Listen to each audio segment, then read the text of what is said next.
All right, good evening, everybody. I'm on time, and I'm actually a little confused as to what my obligations are tonight. So, as just a heads up, normally the second Wednesday of every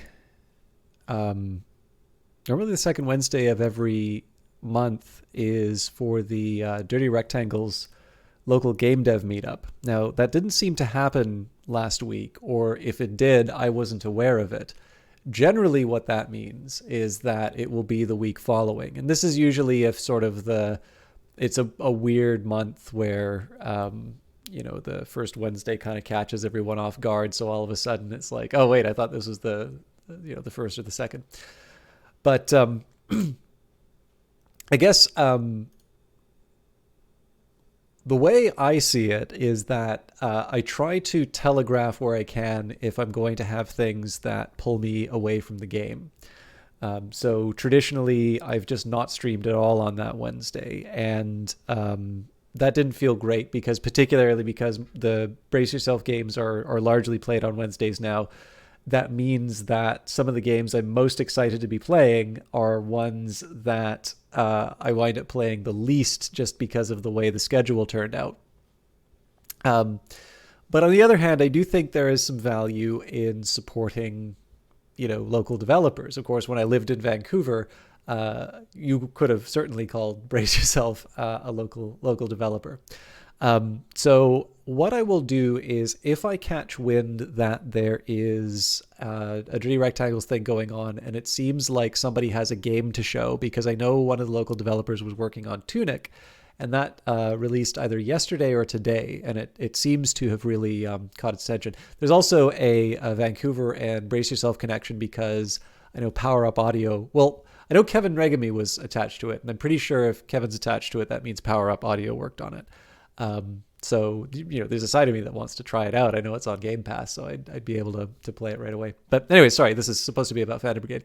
But on the chance that somebody has something that they have worked on that they'd like to show, and it turns out to be tonight, and I become aware of it, I may end the stream a little bit earlier just so that I can send people along.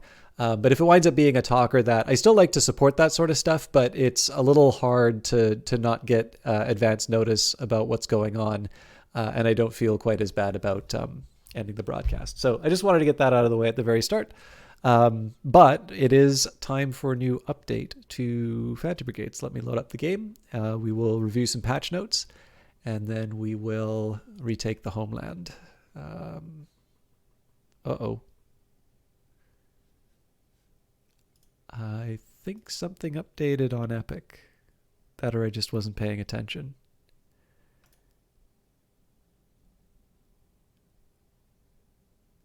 We should be starting up soon.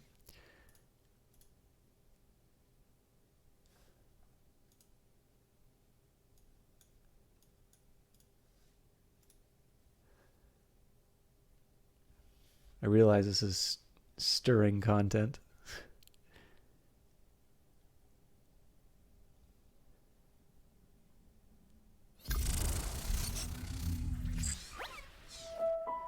There we go. It's the logo that always makes you happy. Early access. Welcome to the Brigade. We're excited to have you. We're excited for you to experience Phantom Brigade and to have your help shaping its development during its early access period. During the course of development, some aspects of the game might feel rough, sparse, or buggy. Every month we'll release a major update which will include bug fixes, new features, and quality of life improvements for players. We appreciate your patience and feedback throughout this process as we work to deliver the most important features and fixes. From the menu, check out the Early Access roadmap to see what's coming next for Phantom Brigade. Reach out... Oh, never mind. Seizure warning. A very small percentage of people may experience a seizure when exposed to certain visual images, including flashing lights or visual patterns. These seizures have a variety of symptoms, including lightheadedness, altered vision, eye or face twitching, jerking, or shaking of arms or legs, disorientation, confusion, or momentary loss of awareness. Immediately stop playing and consult a doctor if you experience any of these symptoms. If you or any of your relatives have a history of seizures or epilepsy, it is recommended that you consult a doctor before playing, or presumably watching in this case. Please don't hurt yourself to watch the channel. Powered by Wise, and we get to see the cool new menu. This was added, I believe, in the last patch. And man, it is fancy. I actually really like the fact that they take away the menu elements too, just so you can see. I think one of the things that I really like about this is that, like, this game is obviously very beautiful, and the mechs are, like, you know, with all the livery, just, like, it's a great looking game, and yet the decision in the menu was to go for something that doesn't show off all of the details. So, like, even though if you were to go in at this level of focus, I feel like you would see, like, you know, it would look absolutely spectacular. I actually really like this style. Particularly, there's that one shot of the shield that I think is great. We're actually just going to wait a second to see if that can cycle through. And point it out. I think it might be the next one. All right, well, that shows what I know. Plus, you get to listen to the soundtrack.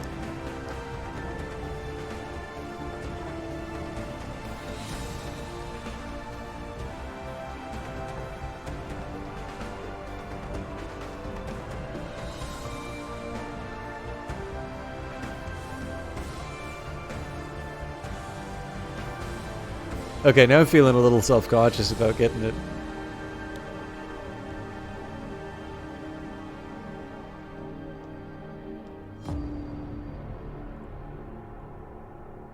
I am actually a little curious if you're going to be able to do this move, because so far as I can tell, you can't sort of pierce someone with the sword. It's always a slash in the game. But there's obviously a couple of mechs that are doing this in the opening. Okay, I'll give it a couple more vignettes, and then I'll move on to the patch notes. As cool as this is, I kind of figure you all could watch this on your own time.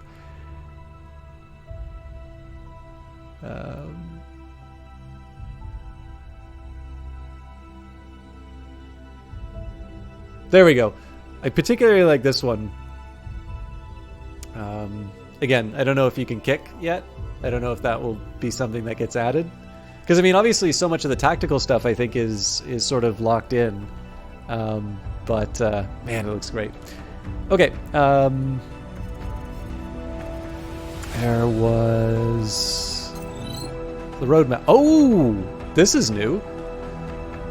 Okay, base upgrading quality of life, overworld rework to TB2. War mechanics, repair mechanics, escalation, overworld rework 3 scenarios, dynamic difficulty, pilot features, new mobile base, total visual overhaul, upgrades affecting the base upgrading phase 2, overworld and combat visuals, improved overworld terrain, war visuals, biomes, combat visual variety, optimization, GPU performance, CPU performance, memory optimization. So I realize, hang on, I think my mic might be a little too loud.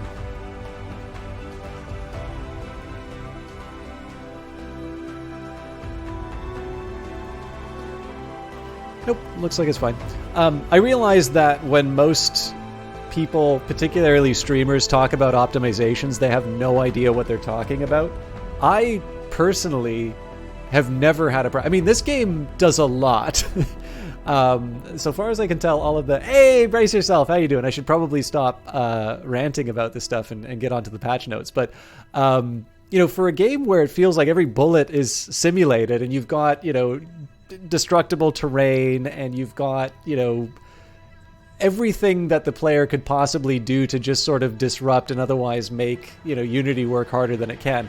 I don't think I've ever run into any kind of a performance problem, at least none that I couldn't attribute to other stuff going on my computer. So, of course, there is a reason why everyone at Brace Yourself is a professional in their field and probably among, you know, some of the top in their field. But like when I see this, I'm like, really? It needs optimization? But of course, I also know that there's probably going to be like 100 people in the forums. I'm like, oh my God, why didn't you do this right away?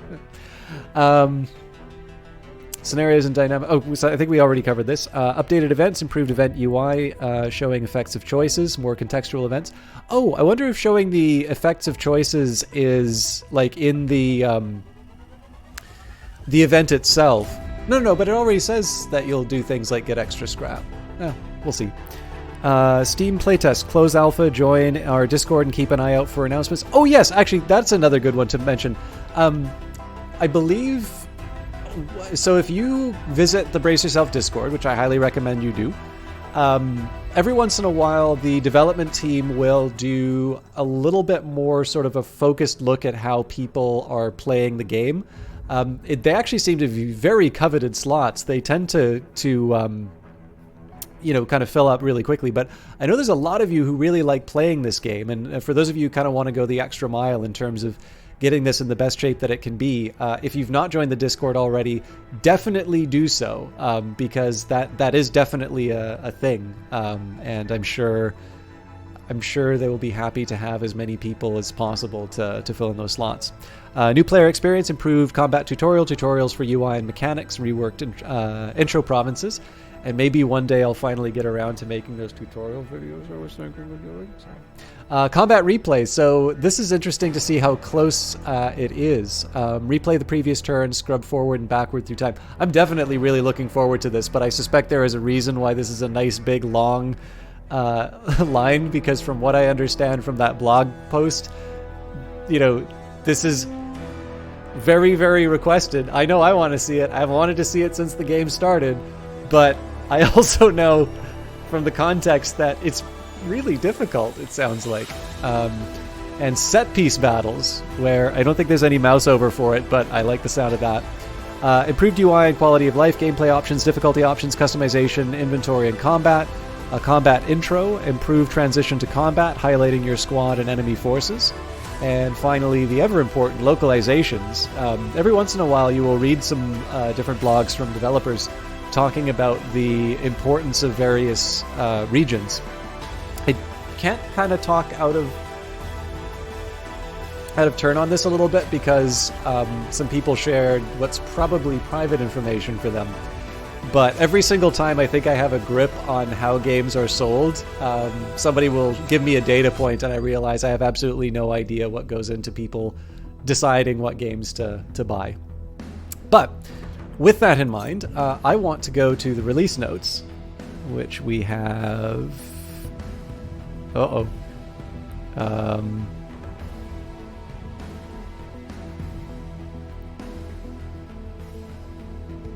Hopefully this works. Yes, here we go.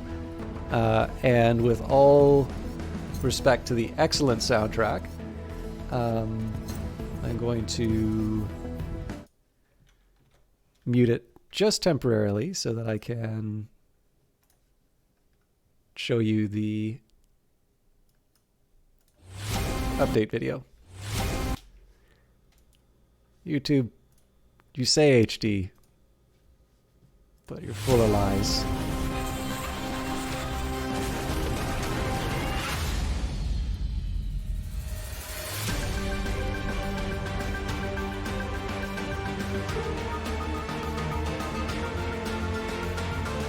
This feels like Christmas.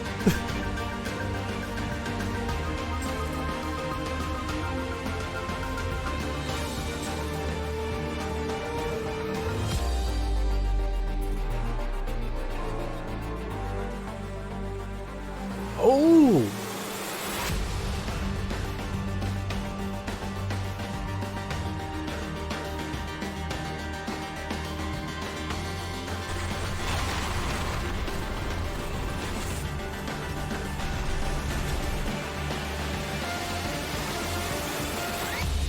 Okay, not a ton of headlines, but it feels like the base upgrade is actually a huge deal. So let's see what we've got here. Patch highlights, based upgrades, a brand new upgrade system for your mobile base, taking inventory, stay organized with improved inventory management options, and more.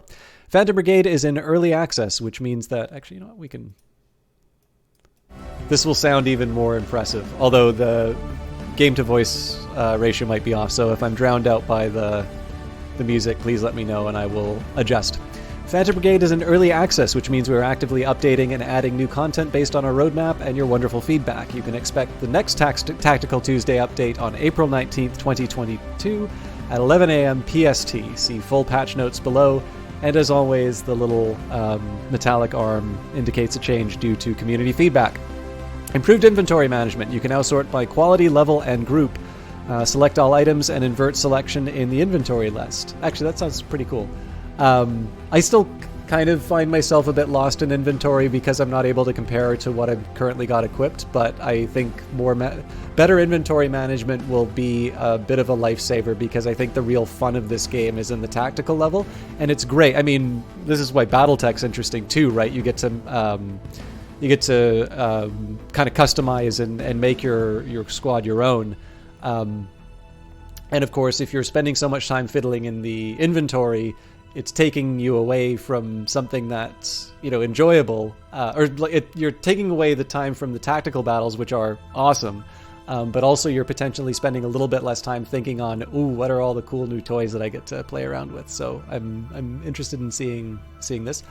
Mobile base upgrades. A new area of the base can now be accessed. New games now begin with only standard movement modes and a 2-unit capacity. Unlock more movement modes, simultaneous builds in the workshop, improved battery capacity, improved repair speed, and much more by spending common, uncommon, and rare components. That's really interesting, because I know I tend to stack up a lot of these components, except for the rares, which I tend to try and save for use. So that gives me a little something extra to use things that were previously being hoarded. Compare base upgrades using the new mobile base stats panel on the upgrade screen, and note that upgrades are not available when in combat briefing mode. You can't get your engineers to just put something together with duct tape.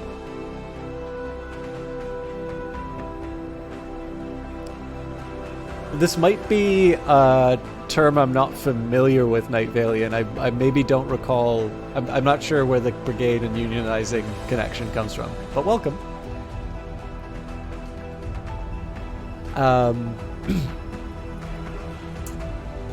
Quality of life improvements. Rain improves heat dissipation. Units now cool down twice as fast in combat, and that's a community suggestion, which is actually neat. Turrets now surrender when all other enemies have been destroyed. I think that makes a lot of sense, because generally, I mean, another way you could potentially go with that is to find a way of making turrets lethal despite being in a fixed place. But, like, how would you do that, right? Like, do you change their, the area that they can fire? And it, like, how do you make the player not feel like they're being cheated by, it's like, oh, I took out all the enemies, now the turrets become super turrets. So yeah, I mean, I think it kind of makes sense to let them surrender, just because it doesn't really make a whole lot of sense to just work out those extra couple of turns as you pick away at them at long distance. I'm doing all right, and I'm feeling a little sleepy, but we've got Phantom Brigade on deck, and what looks like a really interesting patch. I didn't know there was this set of base upgrades coming in. So lost player equipment is now automatically marked for salvage. Oh, that's a neat one. I mean, I never really found a problem. I thought they did a good job of signaling the stuff that I had lost, but I'm gonna guess that some people did not agree with this perspective. Actions can no longer be placed beyond the 4.75 seconds in timeline to prevent gameplay and animation bugs that may occur in the following turn. Updated the position of mechs in the briefing screen to improve visibility. Updated the roadmap to cover future updates more accurately. Increased the text size on event screens. Reduced the volume of the overdrive klaxon.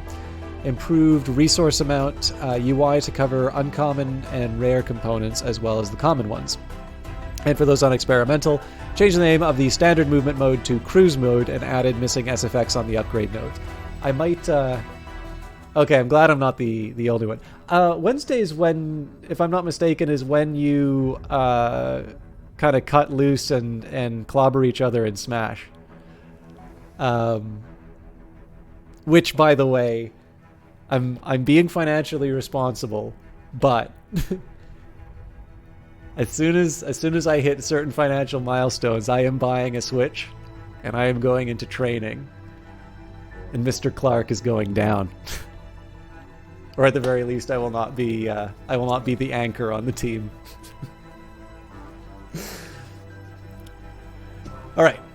And fixed in 17.0 B3435, asked for it by name.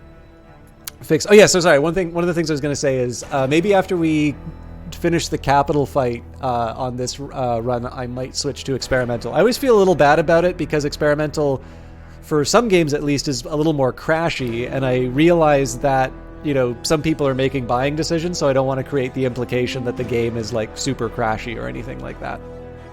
But I don't know. I think I do kind of want to see what's in experimental. All right. Anyways, fixed in 17.0 B3435. Fixed issues with units ragdolling and detaching from their markers when crashing. That's not a bug. That's a feature. Fixed typo in the overworld action for delivering supplies.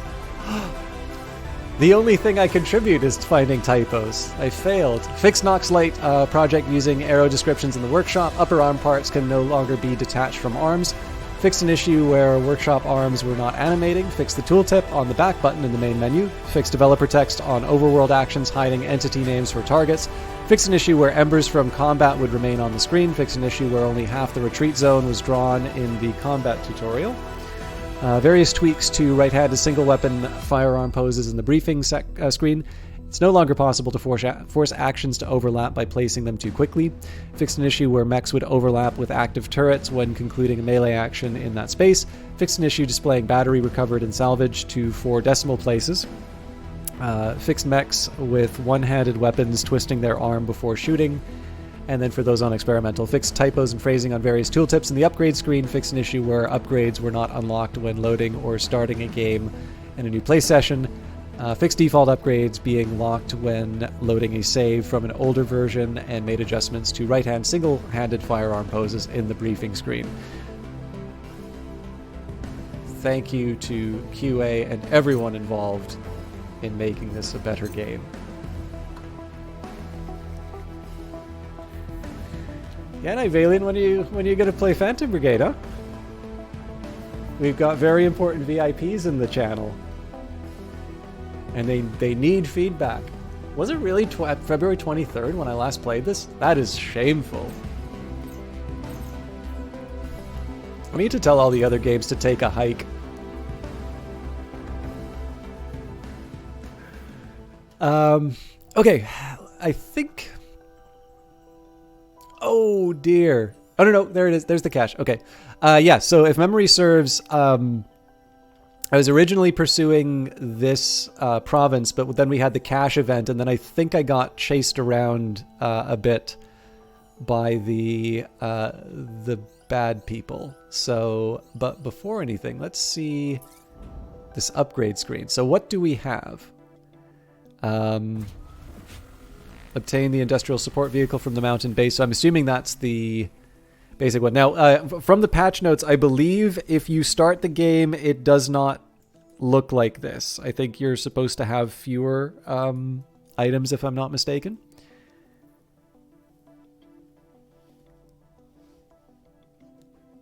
How you doing, Ed Baver? Good to see you again. I know I get to see you in Night Valiants a lot, but it's always nice to see you hanging out around here. Okay. Oh. So one of the things, just visually for me, I see blue here, and I'm assuming that all of this stuff costs rare components, but maybe that's not a good assumption. Yeah, no, it says here supplies. Okay, yeah.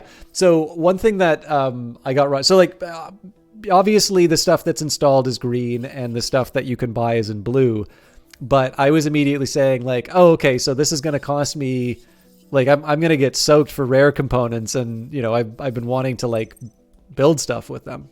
But no, it looks here like, it looks like I'm just paying supplies for most... Oh, no, here we go. 10 uncommon components. Okay. So everything that costs supplies, I think we can safely buy automatically. I don't know if you get to build things in parallel, though, so let's maybe just take a minute here. Olaf! Thank you very much for 21 months of subscriptions and then presumably I will add 100 years for your all the subs that you've gifted to the channel.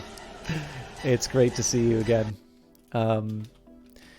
In fact, Olaf is going to have a building named after him when the recreational buildings in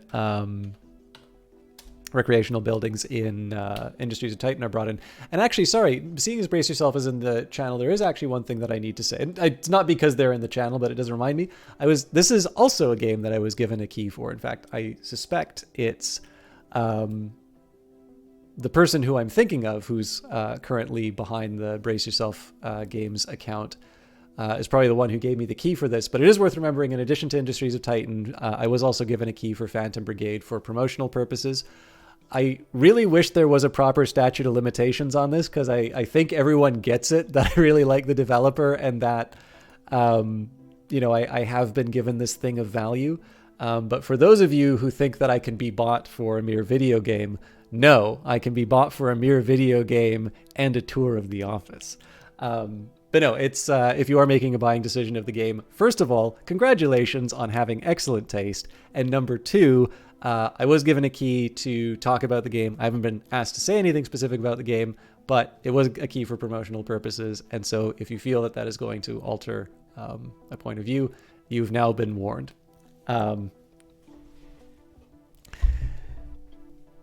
Moving right along. So workshop goes faster.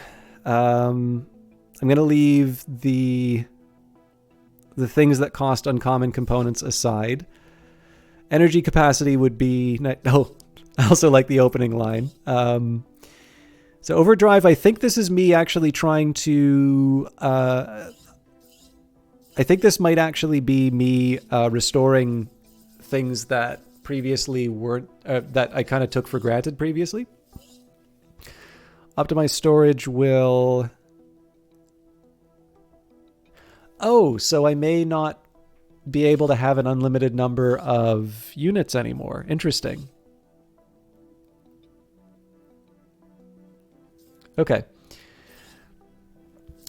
And another way that I would think about this would also be like, for the things that cost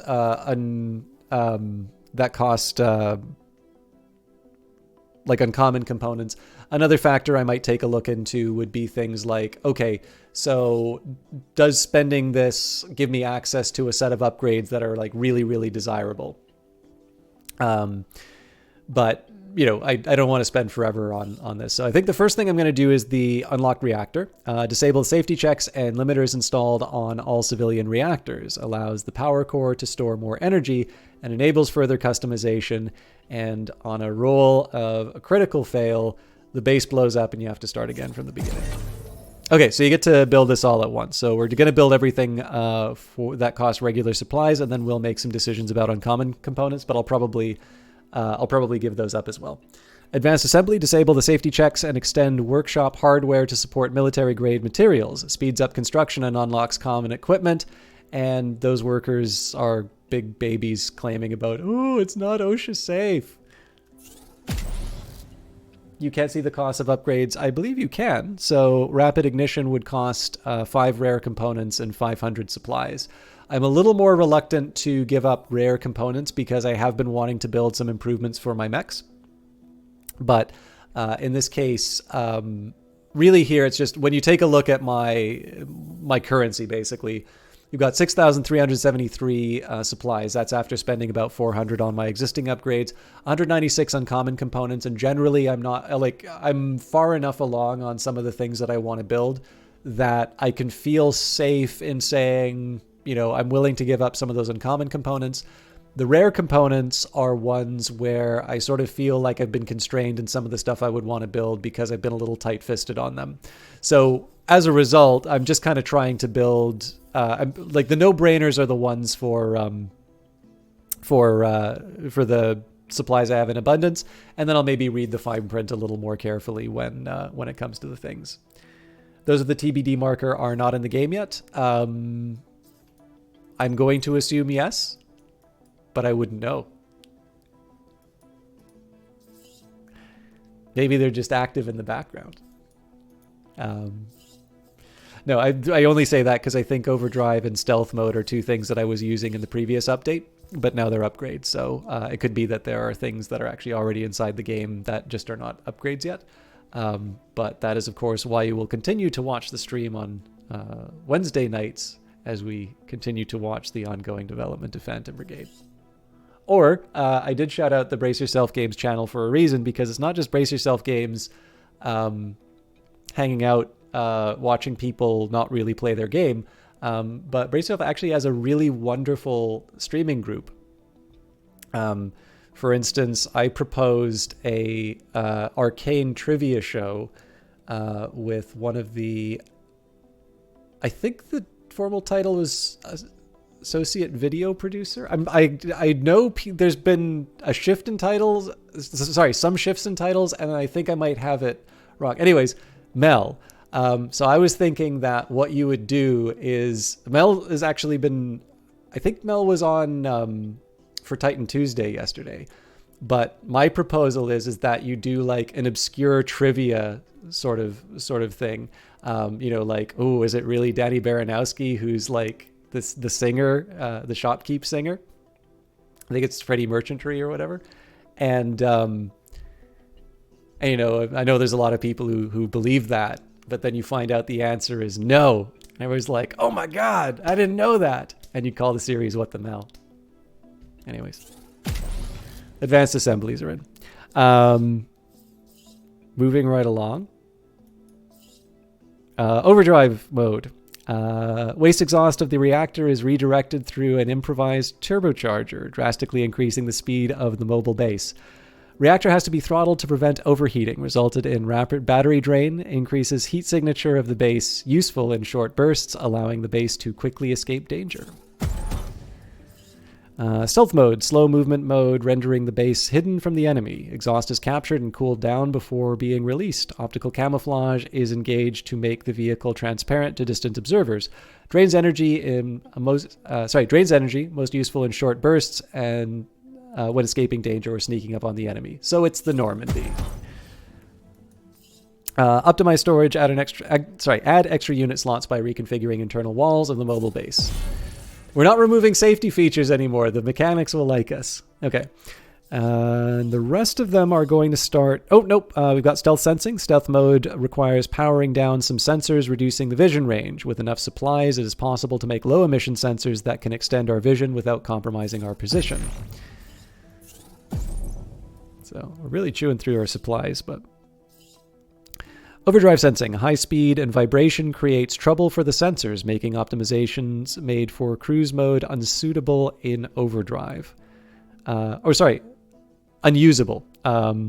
Installing image stabilizers and increasing refresh rate can improve our vision range in this mode.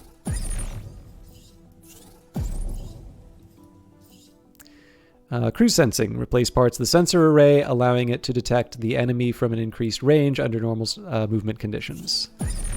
So this gives me extra vision, as you might have guessed from the text. And now I think we're at the part where we're deciding what to give up. So experimental assembly will give me units and parallel repairs. It'll also give me a boost to repairs. So we're actually going to be doing some repairs, so I can show you on the map what that does. Parallel printing will give me parallel builds, but not repairs. Interesting. Okay. Well, to be honest, I don't use the workshop that much. That's why I'm saving all these rare components, apparently. I think I can leave that be for now. An expanded reactor will give me better energy. Yeah, basically better everything, and it's giving up uncommon components, which I can work with. Although I did notice that it actually had some red. So I maybe should have checked a little bit more carefully as to exactly what I was giving up on that, but that's fine. We'll push ahead. Military grade sensors. I don't think I'm ready to give up half my rares for that yet.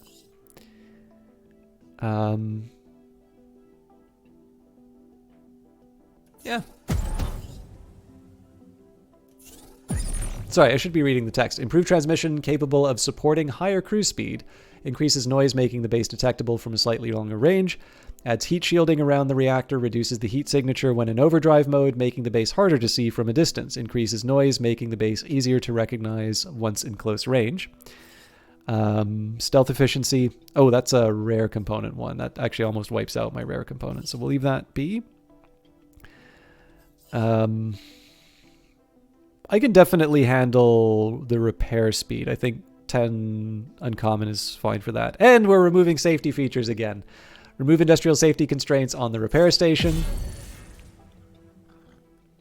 With any luck, we'll have a couple of mechanics who make themselves one with the mechs. And they'll become even more powerful mechs. And that, sorry, I'm playing Industries of Titan mode when I should be playing Phantom Brigade mode. I'm the good guys in this one. Expanded storage, move some of the internal systems of the base out of the way, making space for more units. Relocated equipment needs to be reinforced, increasing the weight of the base and making it slightly slower.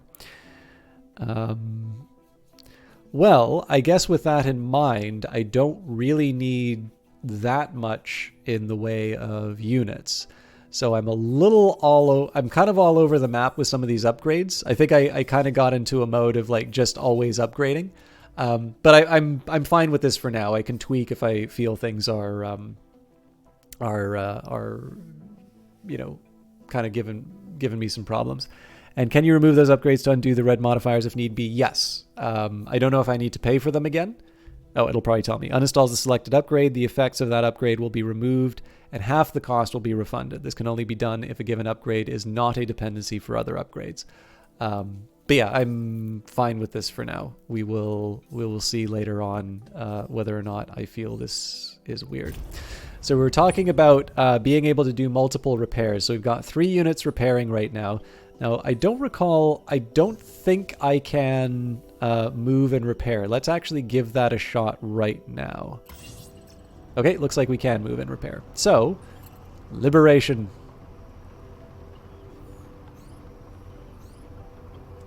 Go to stealth just to get the drop on them, and then we'll slam into overdrive as soon as we get detected.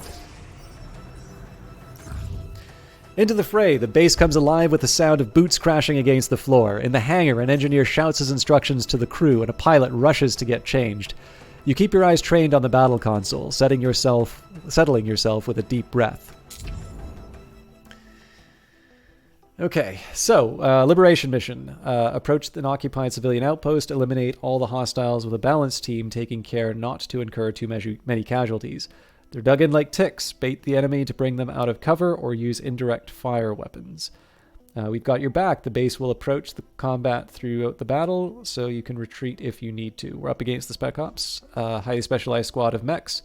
They are usually extremely mobile units carrying specialized equipment. They are already here. Enemies are ready to immediately engage you, so keep your wits about you. I really liked this feature here in terms of just seeing kind of the lay of the land. So, who are we bringing with a squad? We might change out the linebacker. I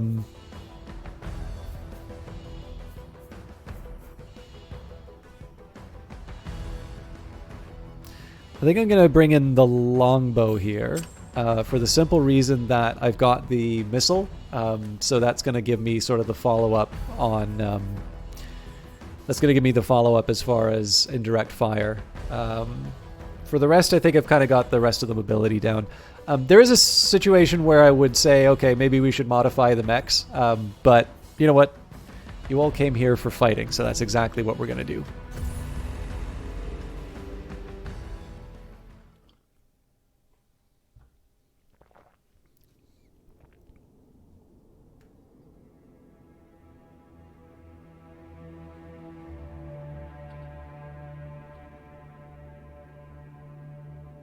So as the patch note said, apparently this is getting an improvement, but I'm not quite sure what we're supposed to be improving.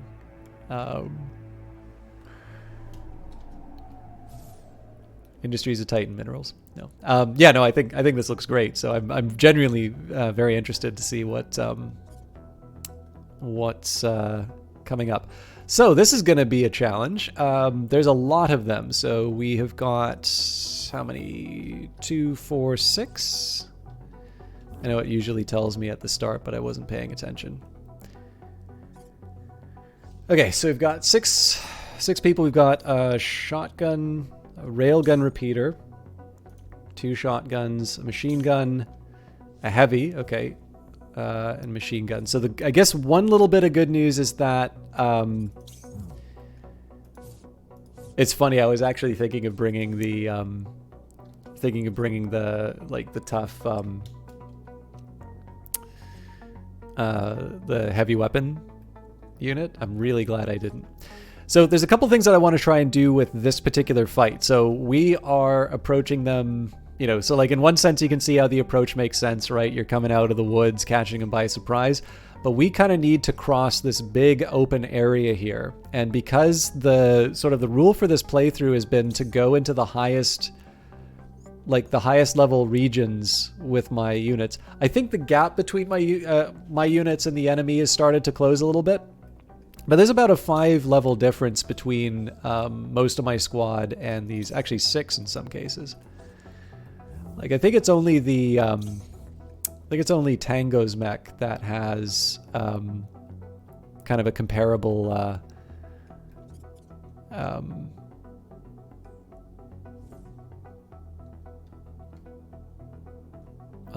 level. I suppose one bit of good news is that the Sleipnir is the one that's currently being targeted. So I have a couple of options. I can run away. Oh, no, I can't. It's a limit to the map. I might be able to make it here. Honestly, though, that's not why you play a game like this. I'm thinking we dash for our lives.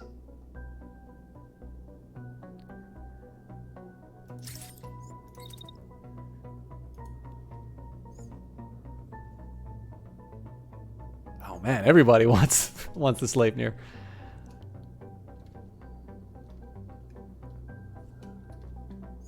I think if I do a third jet, I overheat, yeah. So gotta run for the rest of it.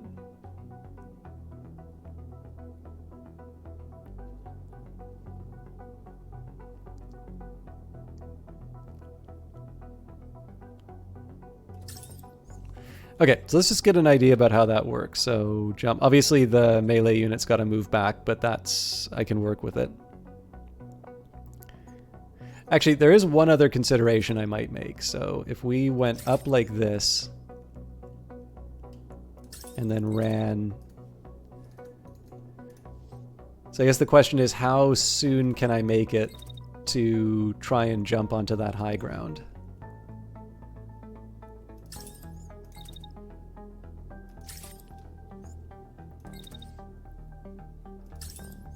Okay, so if we do that,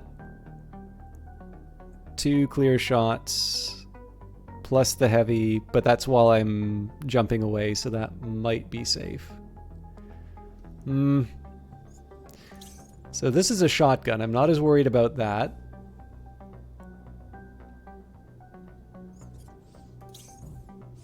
The railgun repeater, I think I should be a little more worried about.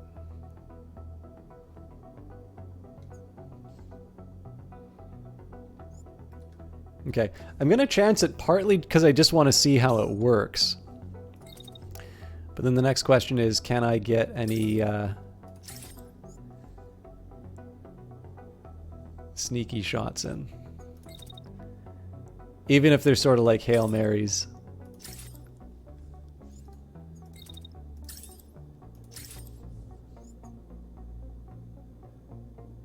It's probably my best chance.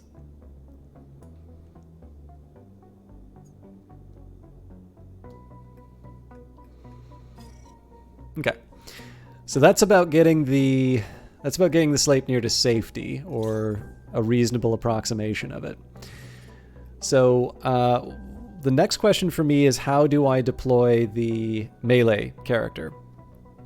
So the enemy mechs that I want to avoid would be things like this unit and this unit, because obviously it's all well and good to go in with a... It's all well and good to kind of go in with a like a melee strike on a tough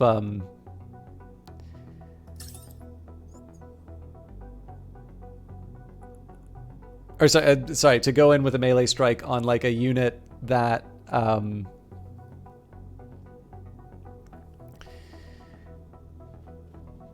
you know, it has, I think a sniper would be the best example that I can think of. Sorry, I was trying to think of good examples. Might have caused myself a little bit of grief with that. Oh, actually, yeah, I'm creating myself all sorts of trouble because I'm running straight into the enemy fire intended for the Sleipnir. Okay. What kind of a weapon is this?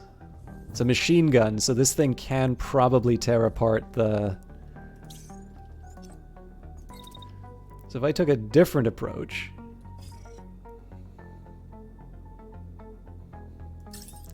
If I just held back like this... So one factor I'm thinking of is just the optimal range for the machine gun, right? I'm well out of the optimal range in this case. So it does mean that my melee unit's sort of out of commission for a little while. I'll maybe get a little braver as the turn goes by.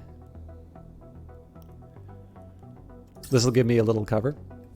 So yeah, I would have honestly preferred to have had the melee unit sort of come in and save the day. But I really do like the idea of the machine gun sort of pounding the heavy. In fact, one other consideration I have, so there are already a couple of friendly fire incidents, but I'm curious if I can get them to do anything else. No, I think that's as good as I can get it. Okay. So again, I don't normally like taking a unit out of commission, but again, it's basically, I'm not so much taking the melee unit out of commission as I am turning the machine gunner into my ally here. So two remaining mechs. Now, it's kind of a no-brainer with the sniper for the start. Nobody's targeting them, so you'd sort of think, you know, make the most of the heat and then just move on. The catch is that I do need to make sure that by the end of the turn they're actually in something of a safe position, because the drawback's going to be next turn when they like want to murder me. I need to have like a good plan. So I can probably get away with 2 shots. Looks like this unit's sort of staying still. Ooh, I'm really playing with fire. I'm gonna be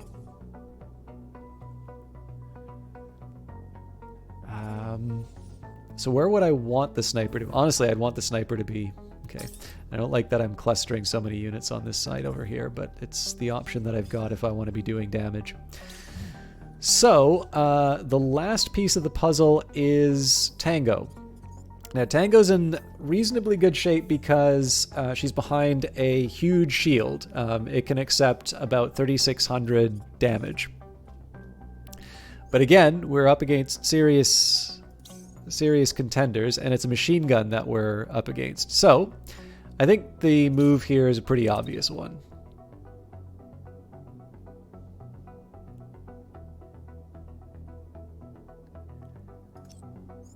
In fact, I kind of wonder if I can...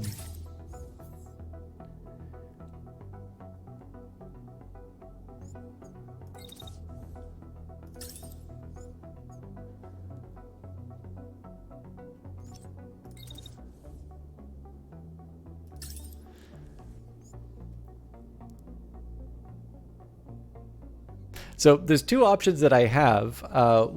So Tango's actually not in that heavy of a mech, it turns out. Now I think I could still throw up my shield and be able to knock over this unit.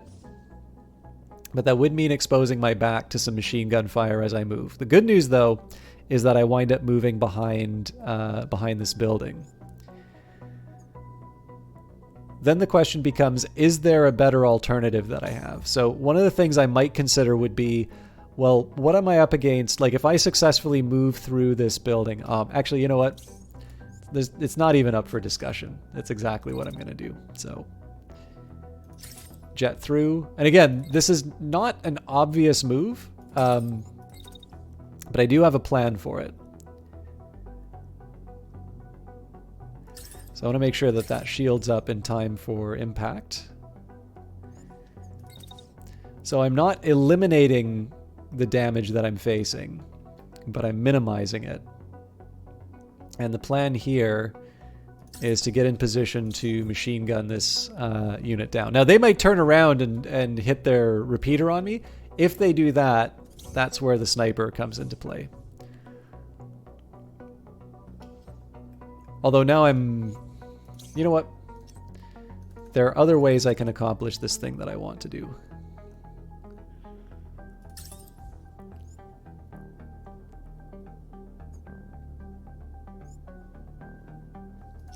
Okay. So I'm going to throw the shield up for as much of the machine gun as I can. Still going to play the game of like trying to make sure that the enemy catches as much of the damage as possible. It's going to be a little bit of a song and dance involved with this, but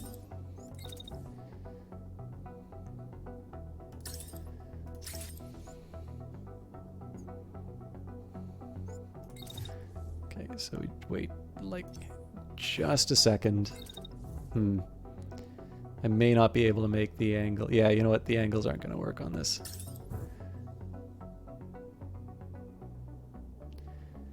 There's like a fraction of a second where the damage is being done to the enemy unit. So no, the original plan was the better one.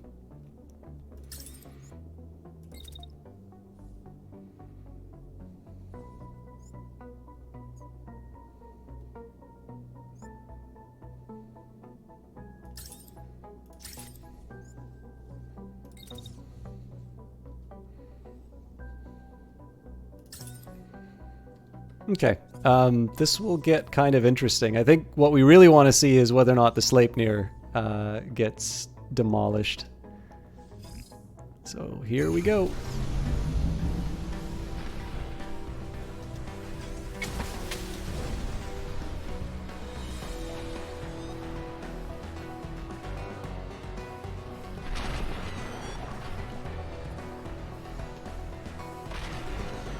My sniper's fired.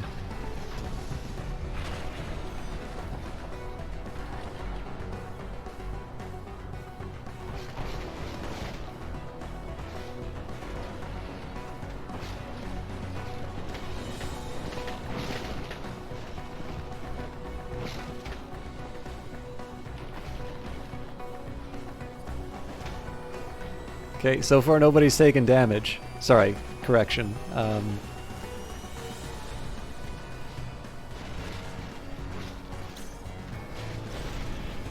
Out of the way! So far it's all been barrier damage. So looking good here. Only thing I'm sad about is it seems like the machine gun didn't do anything to the heavy, so a small little bit of disappointment there.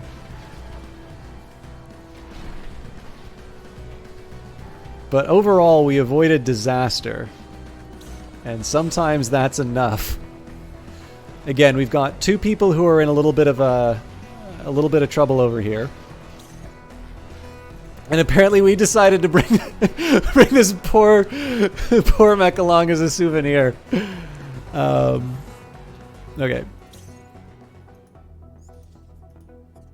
Okay, so they're just gonna walk away, and apparently they're just turning their back on the machine gunner. So that is a bit of a gift to me, to be honest. So if I just turn around and open fire. As far as I'm concerned, like, even though there's a bit of heat, well, you know what? I can be generous. Okay, next up, I want to see the two people who are in danger. I want to see what kind of threats they're under. Okay, so for the most part, they are ignoring the melee unit. The one unit that does want the melee unit is the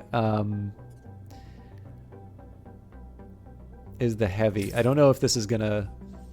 It seems to suggest it will work. I also forgot that I've built this so that apparently I always get heat damage when I use this now.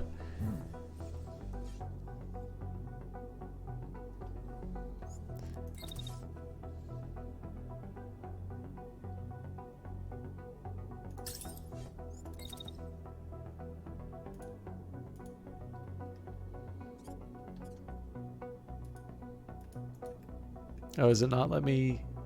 I'm curious why it's not letting me do this attack. Oh, right, because it's too late in the animation cycle they talk, or in the timeline. I even read the patch notes saying that. Okay, so move them to safety. There is a small shame in that, right? Like, the one thing that would be kind of cool to do would be to move the melee unit in such a way that, you know, it's a friendly fire incident on the heavy. I just don't think the melee unit's quite in... They're not really in a state to be able to take on that kind of attention, though. Now, it looks like my sniper's going to be suppressed, so I could try and run them around the edge like this, and they get shot to the face. And it's a machine gun, so I don't need to worry about... You know, I don't need to worry about the bullets going into the wall or anything. So what I can do, as long as I stay behind the cover, I can sort of get a free shot on the bad guys. The catch is that most of my free shots on the bad guys are sort of free shots on me. So I've got two options here. I can use... So the reason why I brought this unit was to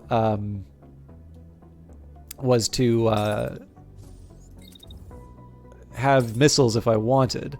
Or I can go for the, like, 1 in a million... honestly, 52% chance to hit on a unit moving left to right. I don't know what I'm thinking.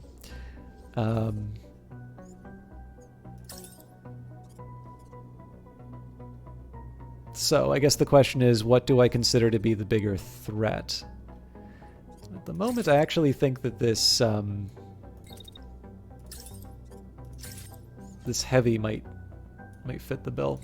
I don't think I can get a third one in, but we're firing a cluster. Okay.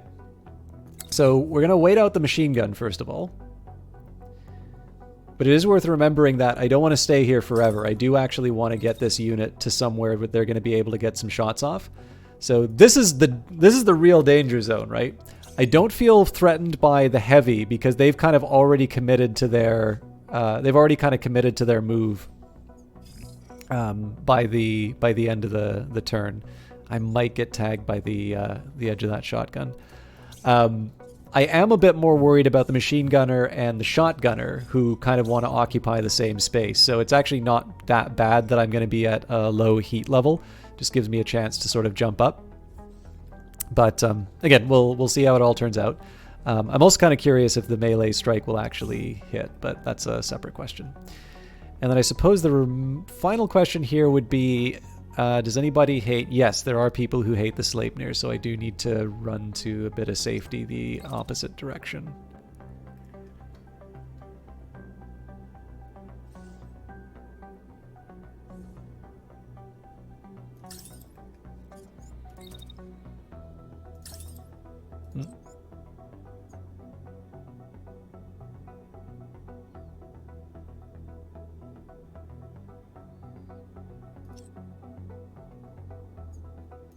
You know what? A couple bullets never hurt anybody.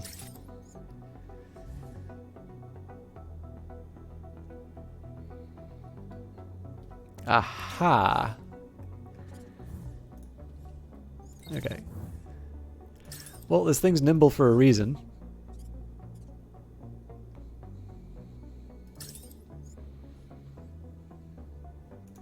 Why does that fire? Oh, right, it's a machine gun.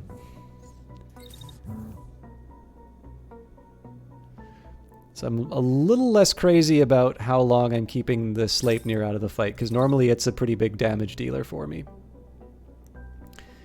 And then on top of that, I'm potentially causing some hurt on my... It's a shotgun, so my...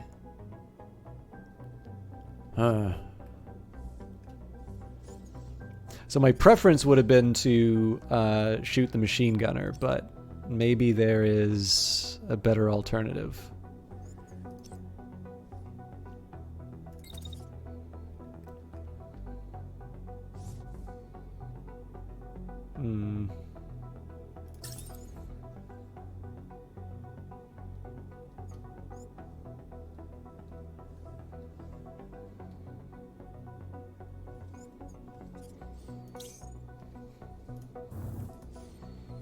I mean, I'm kind of tempting fate doing all this, right? But I'm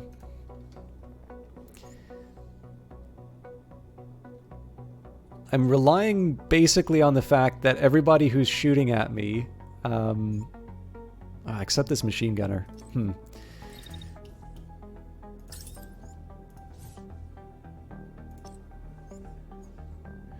kind of relying on the fact that everybody who's shooting at me, it's sort of out of their range.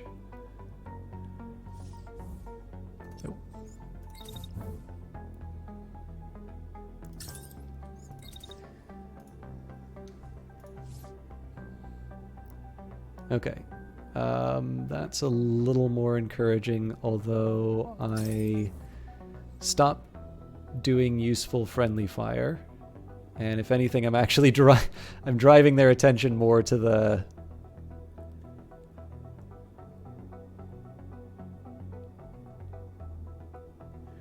But that ending spot is actually not a bad one.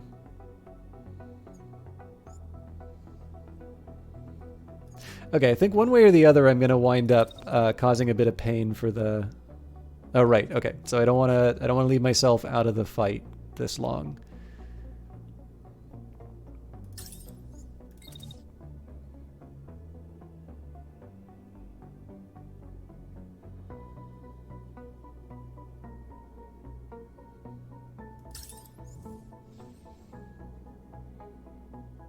Okay. So then the question becomes, Joe, 3,787th of your name. Thank you for following. I hope you're well. Okay. So what I'm thinking of here, I kind of have to accept that a few of my units are going to take some damage. And again, there is an open question as to whether or not this is going to be a successful melee attack or not. It really doesn't look like it from the markers. So maybe I'll try revising it one more time. The big question right now is, how do I use this turn to make my Sleipnir someone I'm proud of, basically. So I can kind of go for a long shot on the machine gunner. I could try and save up and do a short range attack on the heavy, but the heavy's already got a few missiles being launched at them. So I don't know. I'm gonna try it on this one. I'm not 100% comfortable with the decisions I've made here, but they're the best I have under the circumstances. Which is what I will say on my next performance review.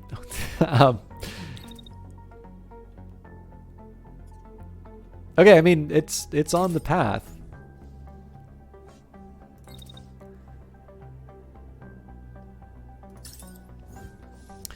Okay, let's watch the magic happen. Who's doing a great escape at the start?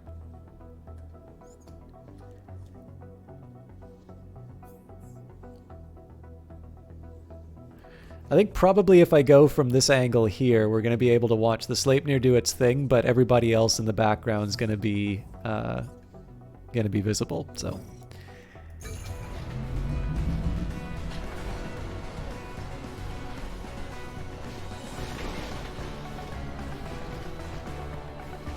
There's that machine gun doing its business.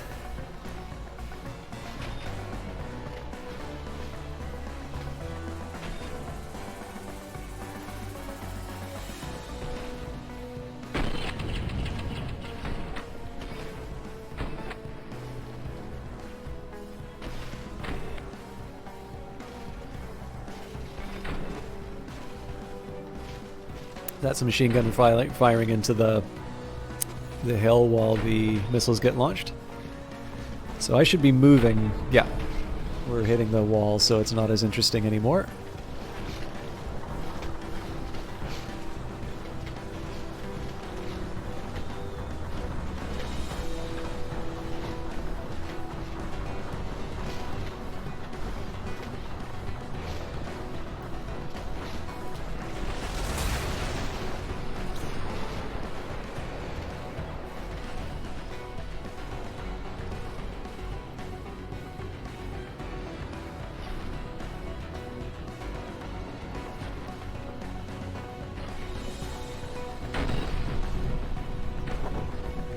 Alright, that's some respectable damage.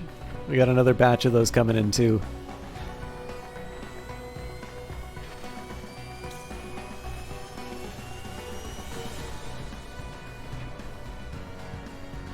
By the way, this music says that the game thinks you're gonna lose, so I'm gonna be very happy to prove Phantom Brigade wrong. Okay, so I seemed to have tripped over at some point. I probably should have paid attention to what was going on there. That may be why there wasn't as much damage delivered as I thought there would be from a full round on the machine gun. But everybody's ignoring this unit, so you kind of get to step back up. I'm assuming this is the effect of like, oh, this guy again. Well, they'll probably just fall over themselves. But yeah, that melee attack worked really well. So it looks like the reward for a successful melee attack is to have literally everyone mad at you. So first thing to do, of course, is to pay them right back. So yes, this is going to cause some pretty catastrophic heat damage, but boy, do I prefer... Ooh. It's looking a little tight there. Okay, cool. This is a nice little opportunity for me to just take a breather. I mean, there's one possibility here where I sort of like go out and around maybe. I don't know, so I like try and run over here. But the thing is, like, the heavy is actually something I need to be kind of worried about, so I think in this case here we're just gonna hide behind the safety of concrete walls and wait for the next turn. Okay, that's the melee unit taken care of. So I have a feeling Sleipnir is going to become very popular, and then the other question, of course, is, yeah, so looks like... Okay, so this is the handgun. This isn't quite as big of a threat as some of the alternatives. Now, the whole point of moving this unit up was to try and get to a more advantageous position for sniping. So if I just try to do my dash like so, move outside the handgun range, and then if I run to sort of complete the move, I guess the one ideal would be to maybe stop short like this and then turn with my sniper rifle and say, stop following me. Holy smokes, that might work.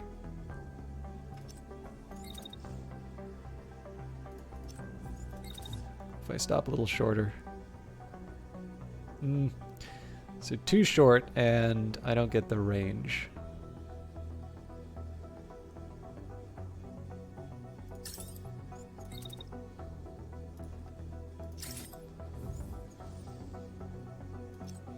So what does the game think my to hit is?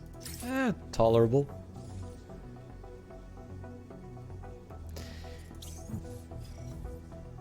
By the way, I was completely lying when I said literally everyone wants to kill the melee unit. I'm pretty sure everybody wants to kill the Sleipnir. And that can have its uses. Obviously, there's a chance for me to have some pretty nice friendly fire.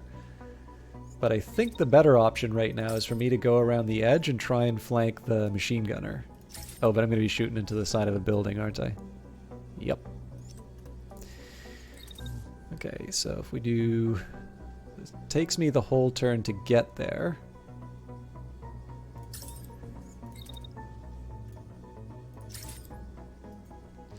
But just because it takes me the whole turn to get there doesn't mean it's not the right call. Although I am going to be shooting them right in the side of the shield, so is there a better angle that I can get? Oh, you know what?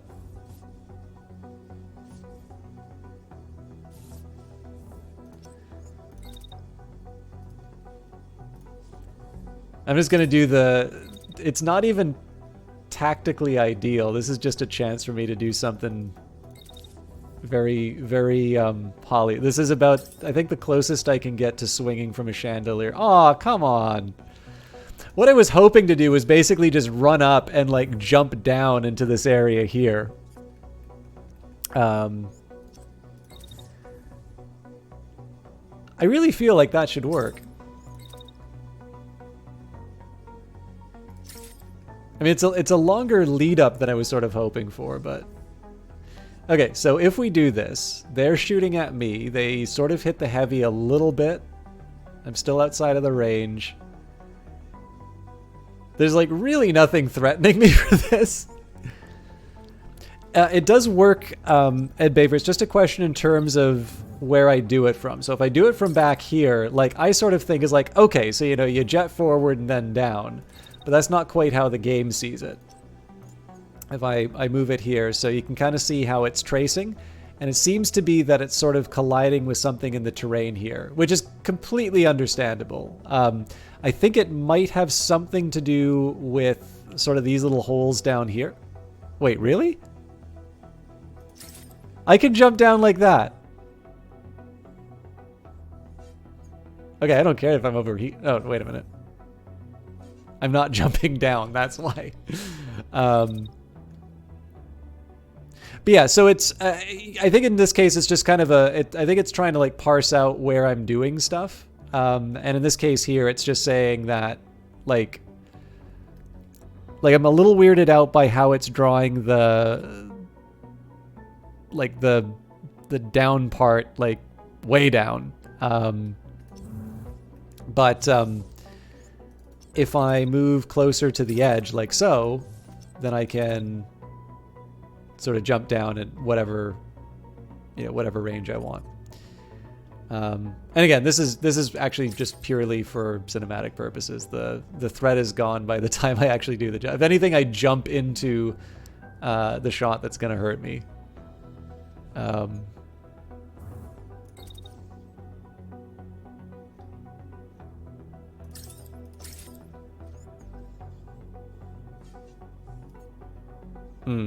So the only thing I don't like about that is the heat keeps me from being able to do anything useful. So if I run up,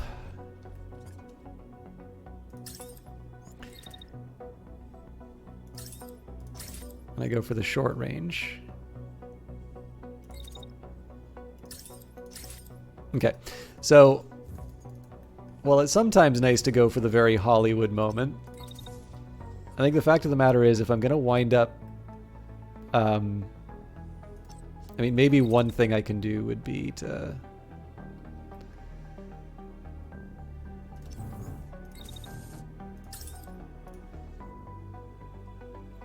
I really don't want...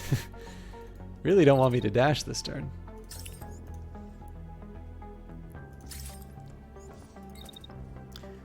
I'm just trying to get a good shot on this unit. So basically, the idea here is that if I'm gonna wind up only being able to do one shot on an enemy unit, you know, I might as well do it from the angle I prefer, and then, you know, that also gives me a little more breathing room for the rest of the squad, because, like, obviously we're outnumbered. We haven't successfully taken down an enemy unit yet, and the only thing that's really going in my favor is that they're completely ignoring the machine gunner, and as soon as they stop doing that, this unit's actually probably going to be in a bit of trouble, because their right arm is almost completely demolished. So, did I really tell everyone to move? Okay.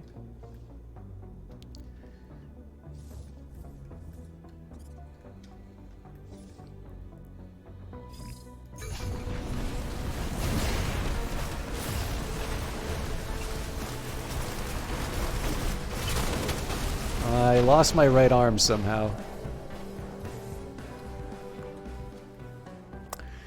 Alright, that sucks for my melee unit.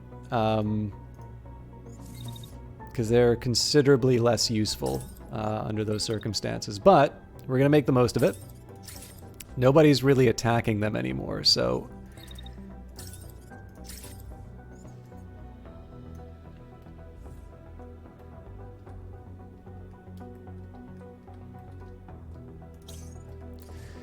So what's the story here? Plenty of damage on the legs, but we've got their attention now. This is the one with the railgun repeater, so one thing I may want to do is just see, like, how much am I going to eat if I get the full volley? Because, like, what am I going to do? Hide behind a building? It doesn't work that way. So, finish, I guess we'll finish firing like this. I mean, I suppose one thing I could do is prep for the incoming attack. So it's going to go through my shield and hit the rest of me. This is the real drawback, is that I'm not able to handle both. So the one thing I can do to make life a little easier for me would be wait out the rest of the attack. At least being able to have the intervening building is not going to stop the railgun, but it is going to mitigate the damage somewhat. So then when I re-emerge, ooh, you know what? I'm not even going to bother with the attack. I could maybe try and, like, stand up on the building, but we'll leave it there. But what I do hope to do is see if I can get another unit to be able to cause some mayhem while this unit's distracted. So for instance, the Sleipnir seems to be public enemy number 1. So maybe what we'll do is we'll make the most of the good angle that we've got.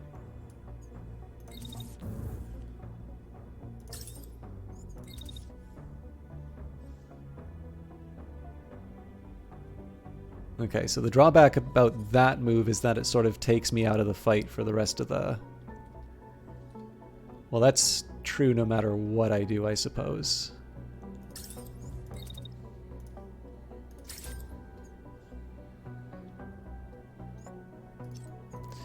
Yeah, so let's zip around the battlefield and inconvenience other people.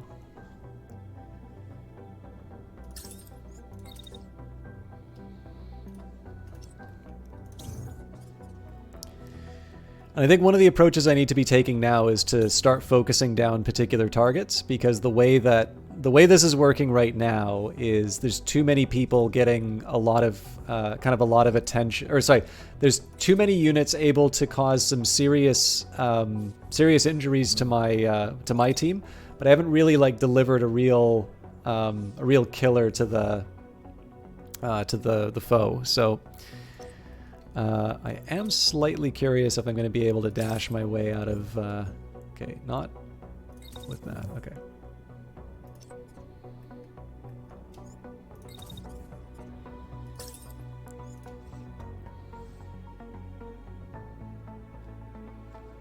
So if I get in position like this...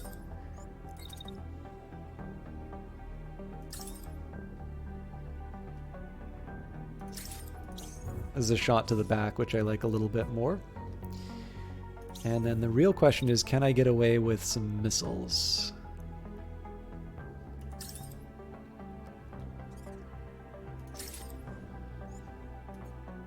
Missiles that don't overheat me, obviously.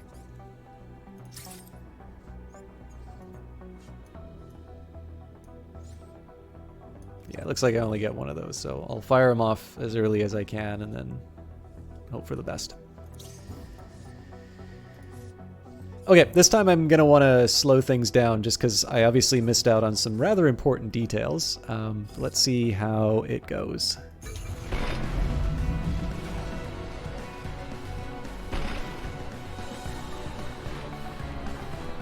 They're going to lose their left arm. So we got to either eject or we need to escape.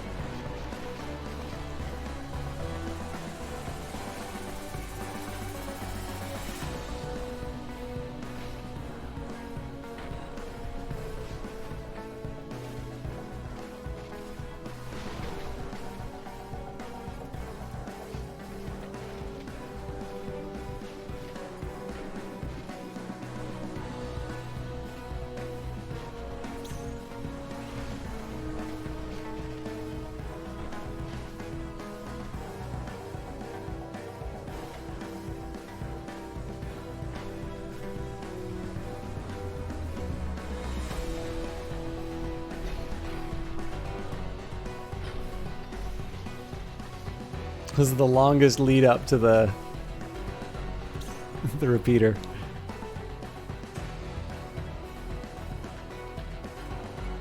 Legs are almost out, but okay, that's manageable.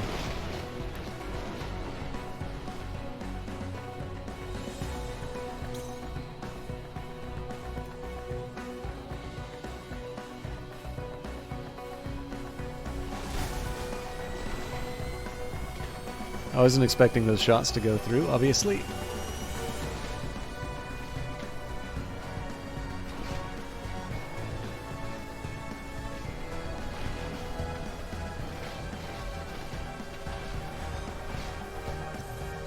Okay, so there's some pretty important questions that I need to be asking. Number one, okay, so it does look like people are targeting my angry stick. And that works for me, actually.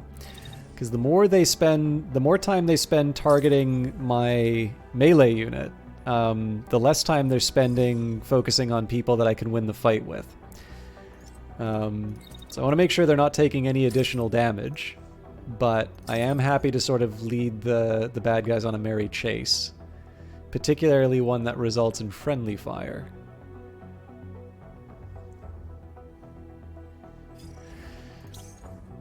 Okay, moving on. I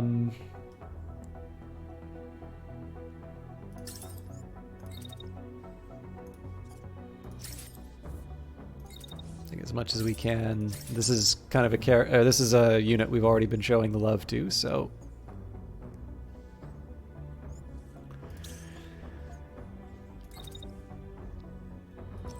it's about as good as I'm going to get with a Sleipnir, I think. Now, I would like to finish the shot here if I can, especially because that's going to be on the right arm, so there is a small advantage to that. Unfortunately, there's a lot of people who want to do harm, and it does seem that Oh, it was a machine gun. Okay, that makes a lot more sense. I didn't understand why the heavy was able to inflict such pain. So, honestly, I don't know. Maybe sticking it out is worth it, but I need to leave like the second I can. Okay. So I'm a little constrained in my movement here because of this machine gun. I mean, I could try and jet. Ooh. Yeah, I want to be particularly careful about this because I think if I run down like so, I'm gonna get caught out. Okay, so move up like this. They're firing into the side of the building. So, that's not a good chance to hit. I think it's because I'm it's too close.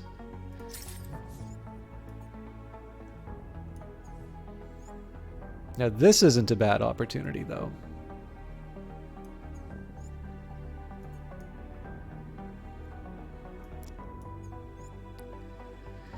And then as usual, see if I can take the opportunity to send some missiles. And I think the earlier the better, because that just gives me a chance to cool it down, although I'm a little worried about the proximity to the building. Okay. As you can see, I'm a little more safety conscious on the team now that I'm a mech down. And once again, it does look like the machine gunner is being neglected, so that kind of works for me. I just need to make sure that they're on a... Actually, I wonder if I can just sit them up on that platform. I can, but it takes longer than it needs to, so if I just stay put and let her rip. Cool.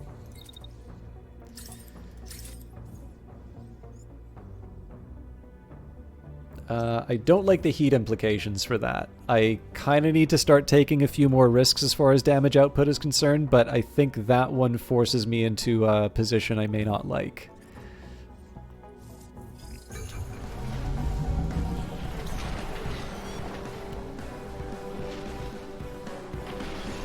Alright, so standing still paid off there.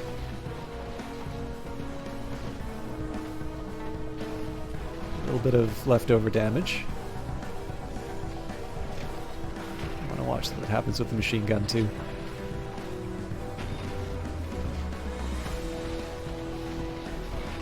was very Looney Tunes to see the outline of the angry stick being.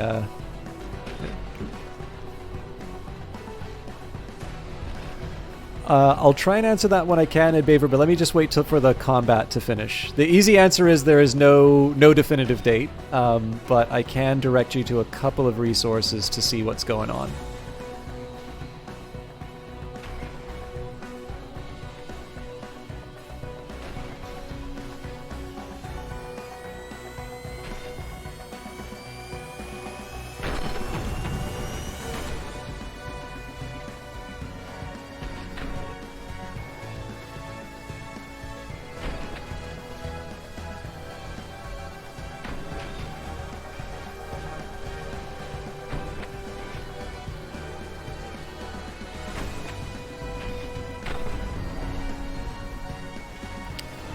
Please tell me I'm not plugging away on their shield.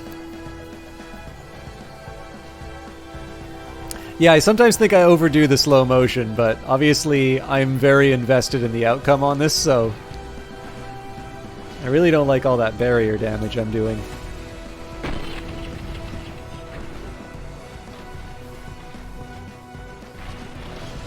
Nice! That's 2 right arms we took out. And, oh, we were ever so close to taking out the legs. Okay. Let me just take a second here for you, Baver.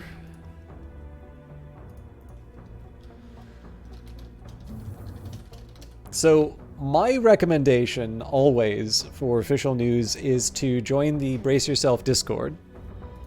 And this is because that is where the developers hang out. Sorry about that.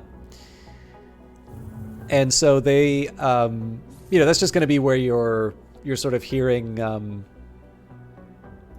of the latest information directly from the people working on it.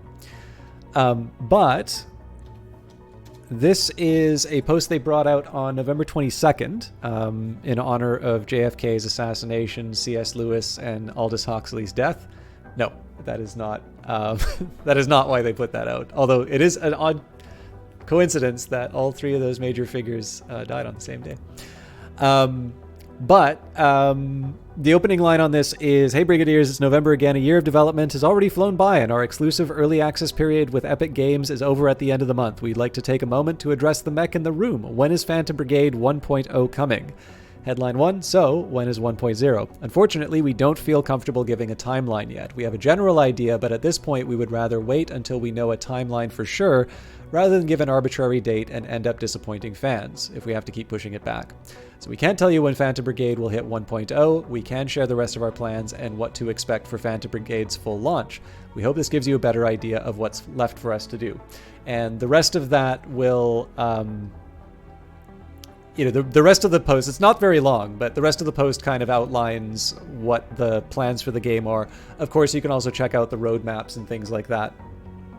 But the reason I wanted to highlight that post in particular is just to be really clear. So first of all, this game's great. Like, as far as I'm concerned, like, unless I know that there's a lot of people who have very strong feelings about the Epic Store, and there's also people who have strong feelings about early access. And it's absolutely not my place to tell people what they should or shouldn't buy on. There was a time when I had an affiliate link with Epic.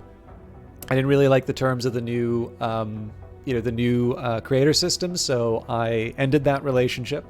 But honestly, you know, I understand a lot of people feel very strongly about Epic.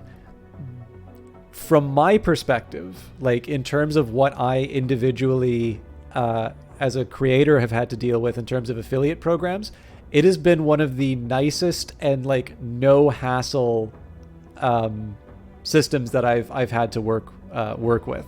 So, you know, I'm not going to divest people's beliefs about Epic, and I've, you know, put out a couple blogs on how I think of all that stuff.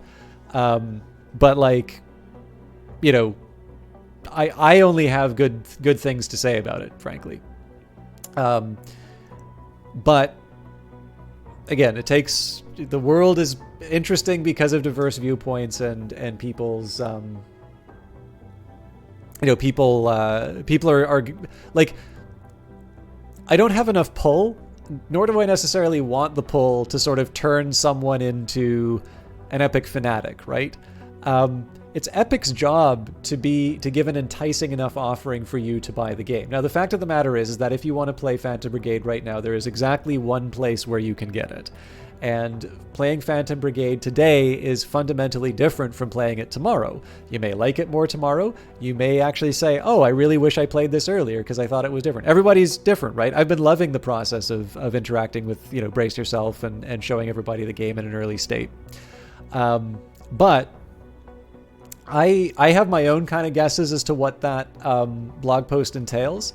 But it does sound like they are not doing what they are doing with Industries of Titan, which is Industries of Titan is still in early access, but is available on Steam. That basically 1.0 will be the Steam release. And so, of course, that also entails a number of other things, right? Like, if you happen to be someone who likes participating in the early access period, well, that means you're Epic or nothing. If, on the other hand, you hate early access and you don't want to do anything, it's very obvious you got to wait for the Steam release. But one of the things that I think is really important about that blog post, and I'm glad they said, is specifically addressing the fact that they have a clear idea of how long it's going to take. That doesn't necessarily mean that they're sharing that with people, and I absolutely know why that is. Just because, again, like the pain of disappointment is far more than any benefit of like the sort of the temporary enjoyment of anticipation, right? So I think they're making the right call when it comes to that, but I know it's a little disappointing when you're looking forward to something and then you find out you have to wait a bit longer. But that would be, I think that's as close as you're going to get to sort of an official statement with regards to when the game's coming out. And I realize that that's probably not as clear as you would like, but it's for a good reason. Yeah. I mean, again, I don't want to make a federal case out of it because, like I said, it's it's Epic's job to give you an offering that is attractive enough to spend money on it. I completely understand why people, may or may not want to buy on a given storefront, and I do tend to talk about some trends in gaming that I sometimes think I particularly talk about trends in gaming where I think people are kind of creating arbitrary rules that are not necessarily in their long-term interests, let's say. But again, like it's we know the game's coming to Steam, and so if it is really a question where Steam is your preferred platform, there's no harm in waiting. Like I'd love it if Brace Yourself is able to make enough money making these kinds of games to make sure that when I want to play Crypt of the Necrodancer 8 or the sequel to Ryan Clark's variation on Breakout where the ball kept getting bigger and bigger. I'm just hoping that they are able to I hope that people are able to connect with the game and to be able to to reward the developer for their efforts. Like that's, to me, that's kind of the line. And if certain actions are more in line with achieving that, then I support those actions. I guess is the best way I can articulate it. I should explain what I'm up to here. So there is heavy fire coming on my big guy. Now, I don't need to worry about this unit because they've got their shield up. Actually, there is one question that I have, which would be if I were to... Yeah. So I was thinking I'd kind of like try and white knuckle it to the protection of like a hill or something, but that doesn't quite work for me. This is a slow moving mech, so I guess one option I have... Oh no. Interesting.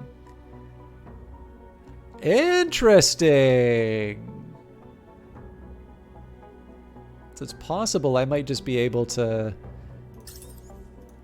go around the pile of minerals.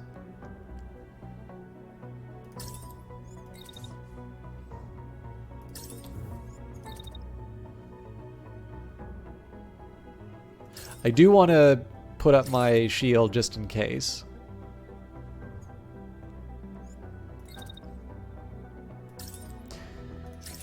So the only thing I don't like about this is that it does mean that I have a unit, like this unit's still running around, it's still able to fire its railgun repeater, and I don't have anybody threatening it right now. So if I get a chance, well, I suppose that's kind of the point of moving this unit up. So they are sort of in the open area. What's the deal? Why am I letting them fire a shotgun in my back? Probably because I wasn't paying attention.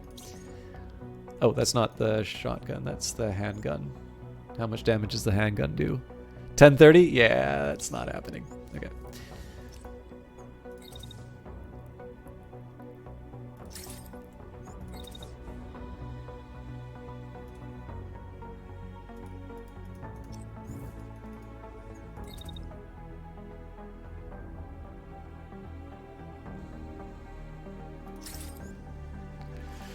Right.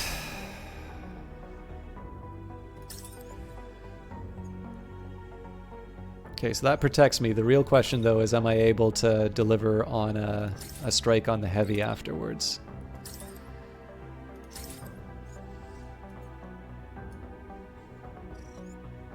There may be consequences for me at the start of the next turn.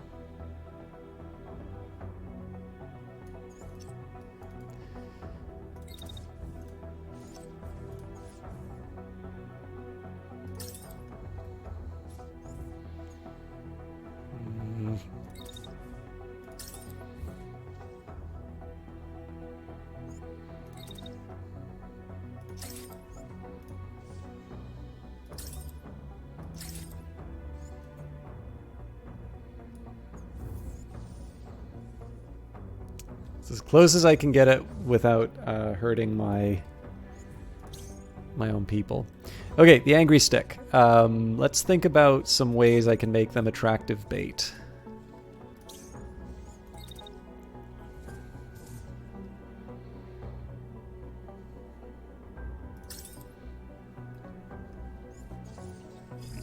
So I figure this unit with a machine gun might try targeting them next, or alternatively this unit. Alright, let's watch the magic happen.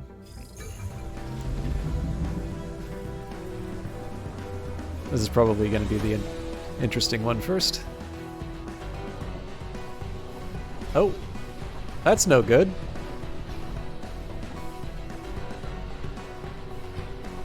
I should find out what the story about those missiles are, because they sort of exploded midair.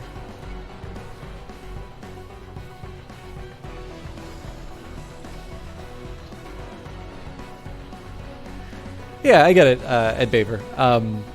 But yeah, the simple answer to your question is there is no official date. But I think it's good to understand the developer's reasoning behind it. That's why I shared that.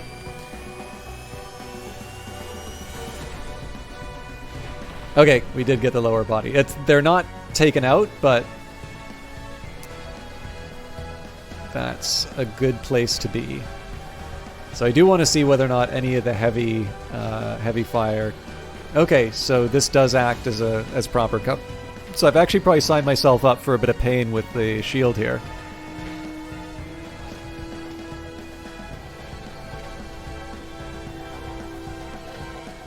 That's fine though. We didn't know that this was gonna protect us so well.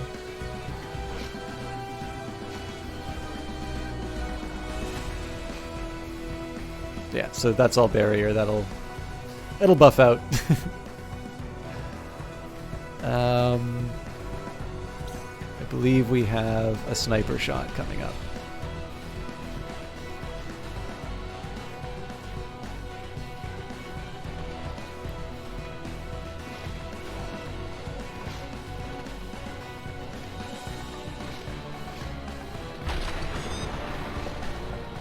I really just need to take out an arm on this thing.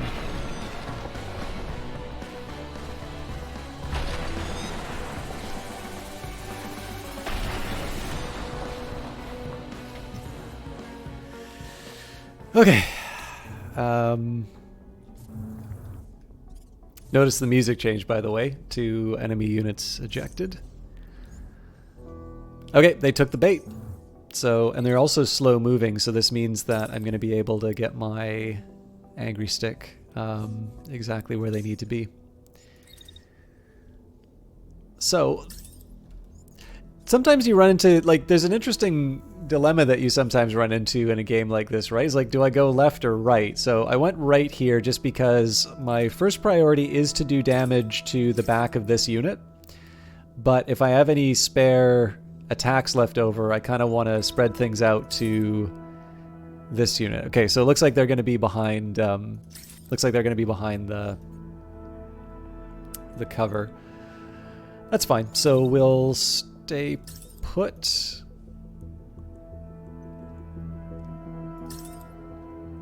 This is going to be more about getting in position for the following turn. So the reason I'm not giving chase here is that this thing can turn around with its machine gun, or this can turn around with its heavy weapon and just murder me. So I want to keep that in mind as I move through the level. The other thing I want to do, so it does look like they're going to use the rail repeater. They're going to use it twice on me. The other thing that creates a problem is the fact that the machine gun's going to be coming for me as well. So my best option here is to just jet. Actually, you know what? Maybe running might be the better call.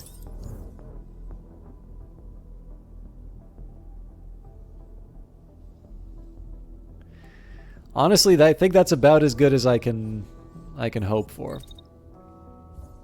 But what I can try and do is at least launch some missiles.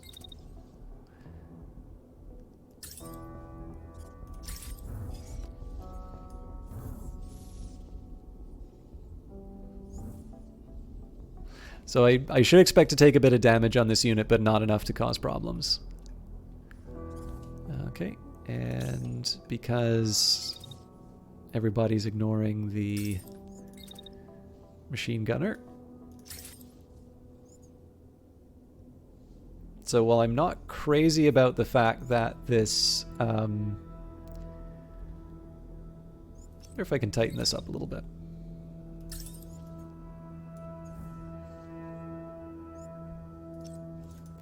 What I'm trying to do is maximize the amount of time that the bullets are hitting.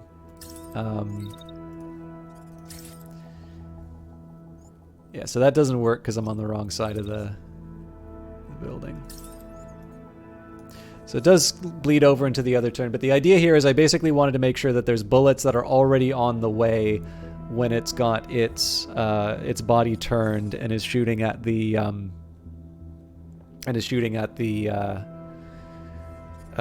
the marksman, the Oscar Ellen.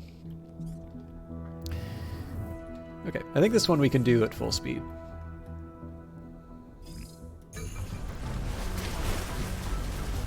Okay, that's more damage than I was hoping for, to be honest.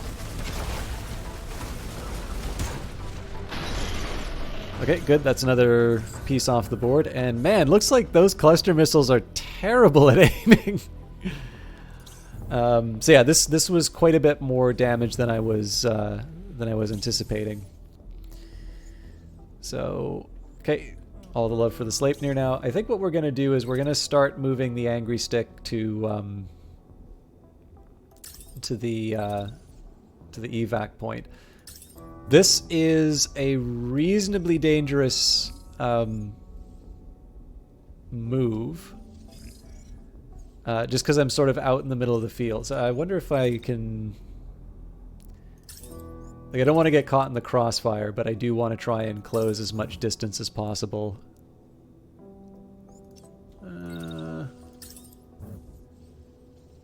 There may be some friendly fire implications, but it generally looks okay.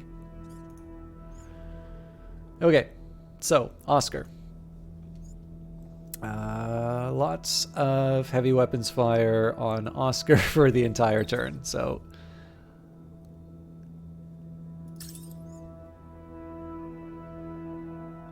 In fact, I am willing to guess that this pillar is not going to last long enough for it to be effective cover, but the question is, what's my alternative?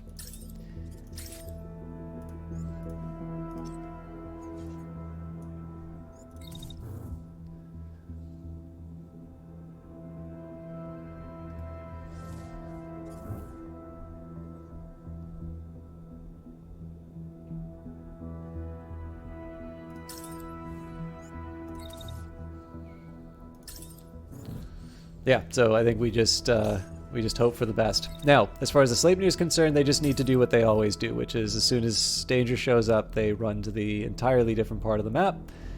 And, oh, what do you know?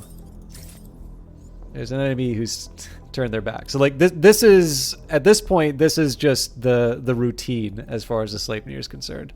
This is the whole reason this unit exists in my lineup.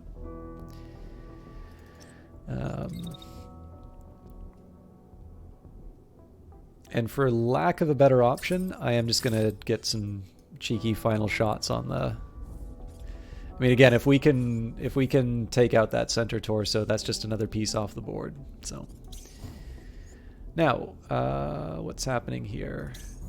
Right, they're ejecting. So I also have a free unit to do as I please. Okay, that'll cook me. So you know what? Let's just lumber along. So my preference would have been to just stand and deliver as soon as I get to this spot. That's not going to be what I do though. So I'm going to move up, and the last move is going to be for protection.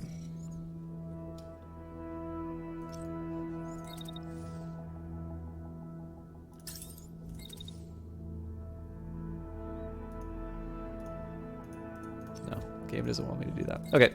I don't think I'll commit to the dash then.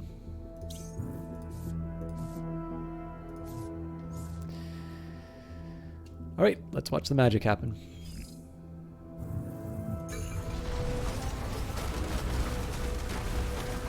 Ooh, that's scary.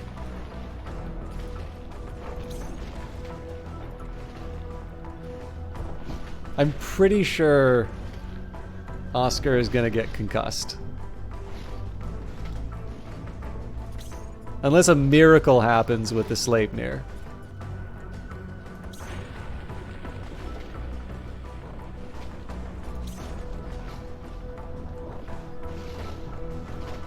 Well, I mean, like, we were protected. I just didn't think the concrete would be that weak. We're up to 81.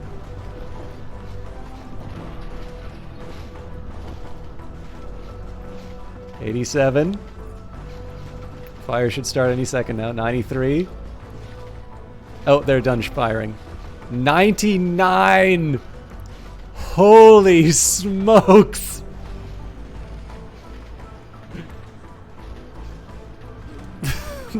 Oscar asked for a vibrating chair, and the tech's obliged.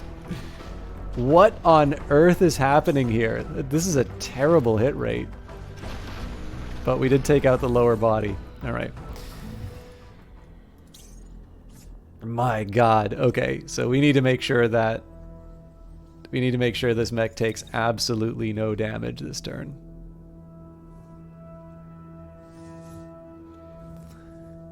Which is not so easy to do, it turns out.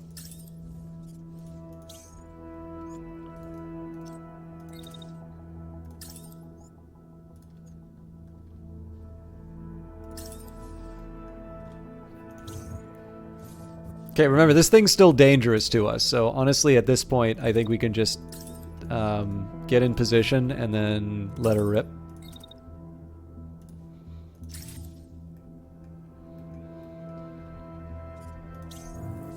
Right, where's all the other attention? Okay, so this unit's not doing anything this turn. This is actually, this is still a fresh unit, so this is something of a concern.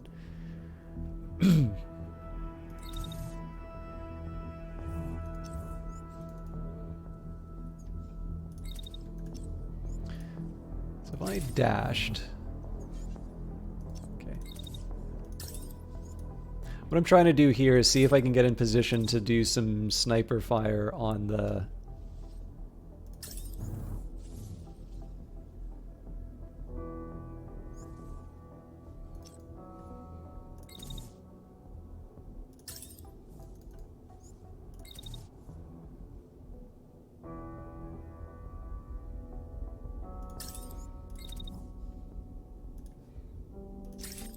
It's not ideal, but it's something.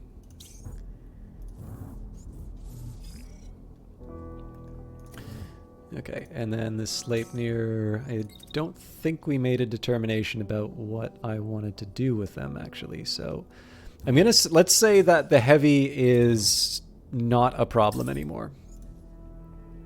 So I think what I'm going to do is I'm going to try and do whatever damage I can onto this unit.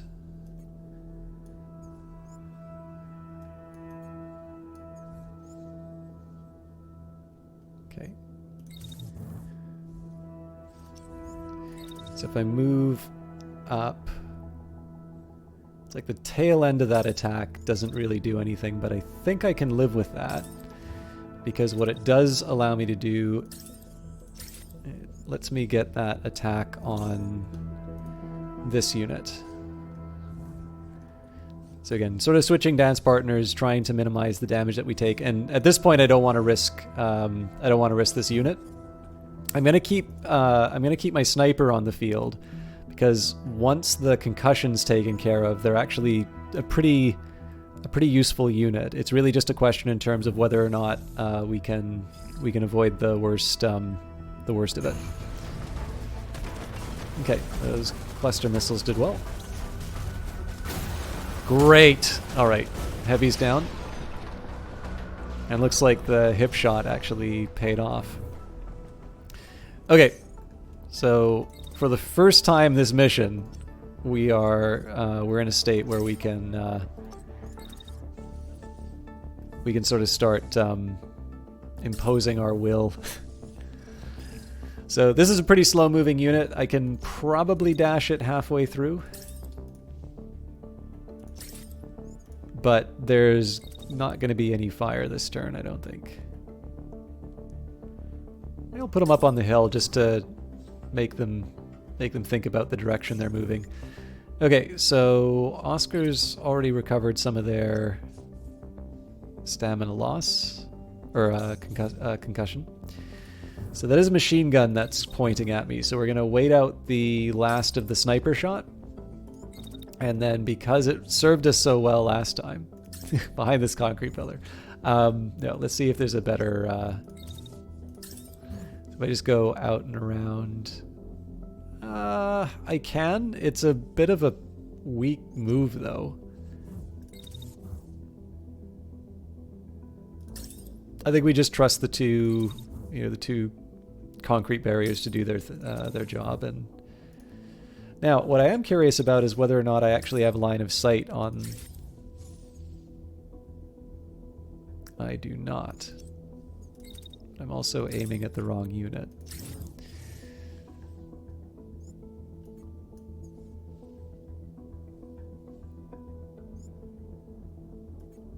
So it's a very late attack, but I'm willing to give it a shot. And unfortunately, I think this, has heat. Well, we can try it. No, it's just going to hit the side of the concrete. There's no point in doing it. Okay, and then finally there's the question of the Sleipnir. So I do actually kind of want these mechs to finish through on their turn because it looks like they're going to collide with each other. So honestly, at this point, I think it's just stand and wait.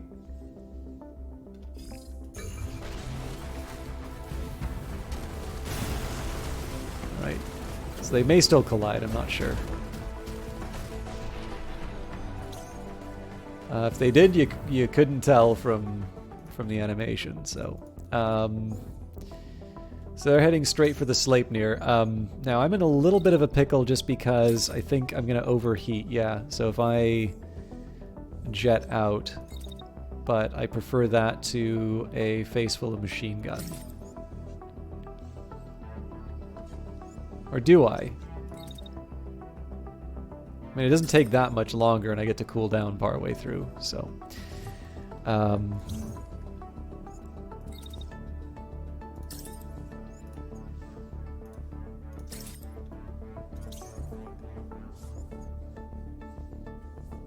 And they haven't really moved that far, so we just sort of stand and keep firing at them. I think the... Oop.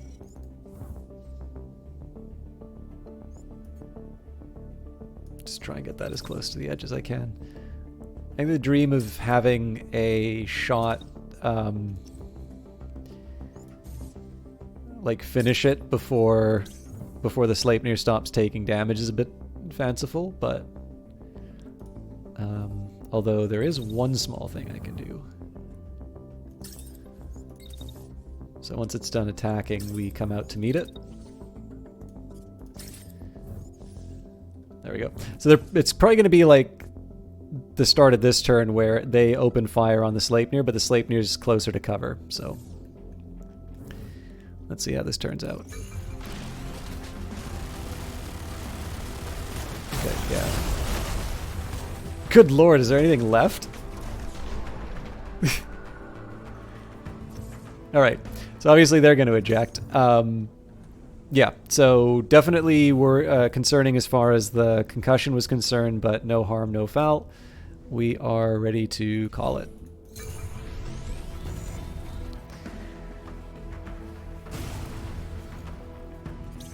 Oh, just let him eject. Oh, he blew up. I was gonna say, it's like, just let him eject already. Oh no, yeah, no, he totally totally tripped over. There we go. That was kind of funny.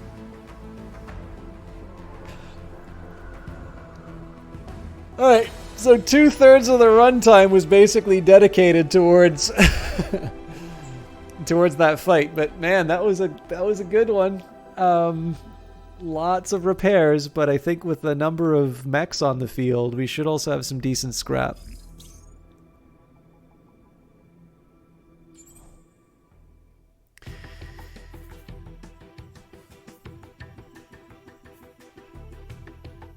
Yeah, look at that. That's 100 scrap. That's over half of my scrap replacing parts for the Angry Stick. So I think you usually know the drill. I grab whatever uncommons and rares I can find, and then shotgun might be helpful. Okay.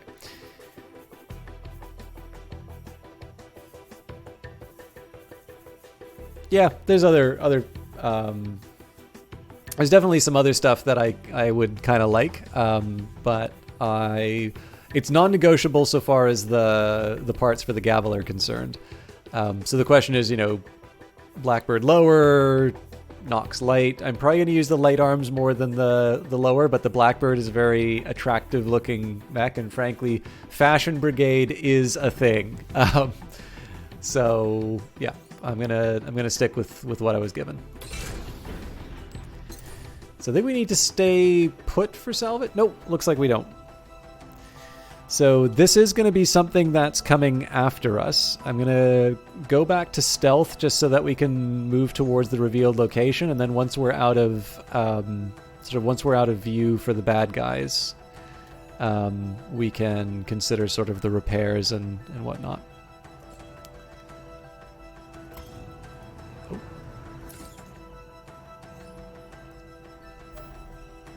Ah!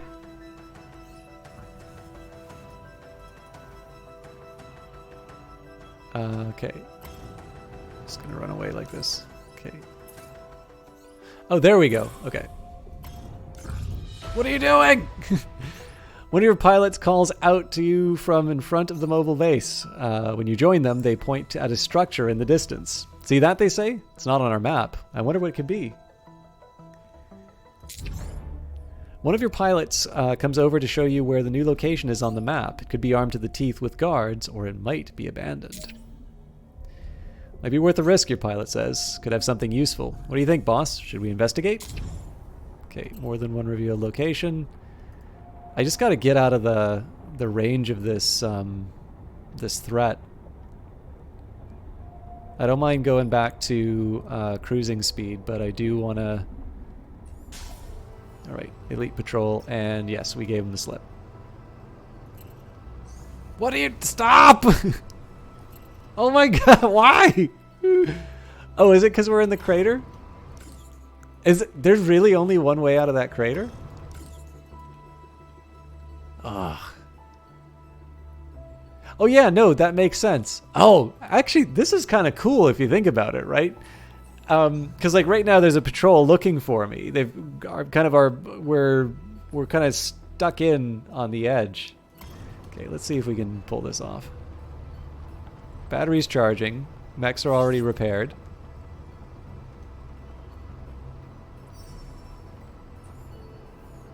Yeah, we successfully gave them the slip. Okay, so let's take a look at the revealed locations. That was the first one we were going to go to, and then pretty deep. Okay.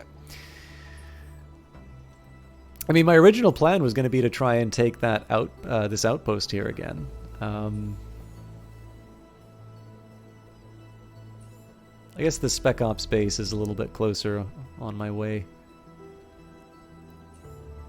Yeah, but fortune favors the bold.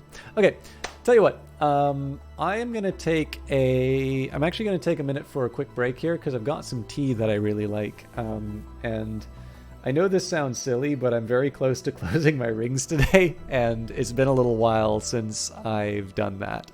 So I would also like a chance to get up and stretch and otherwise remind my body that I am in fact alive.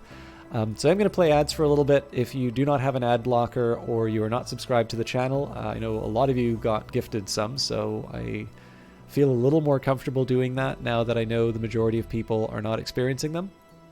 But if you don't have either of those things and you do wind up seeing the ads, I strongly recommend that you just take a second to get up and maybe get a glass of water or tea or something else for yourself and take a stretch, or otherwise just don't see these ads. I'm doing this to make money, not for you to see the ads.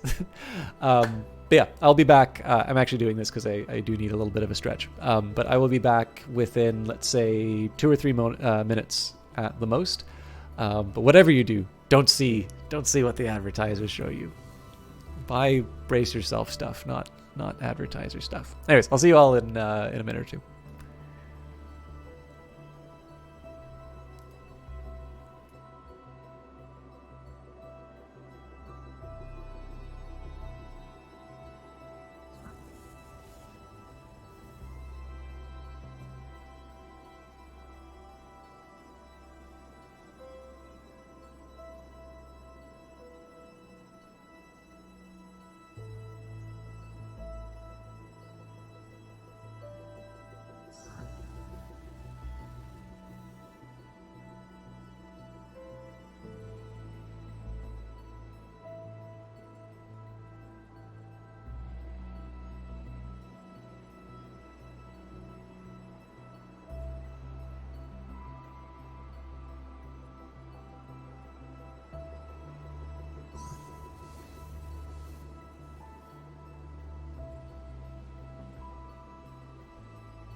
Okay, sorry about the wait there.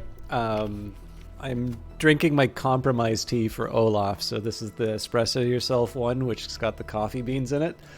The thing that's crazy about this is that I find it's actually not that bad if you like reuse the leaves. So in this case,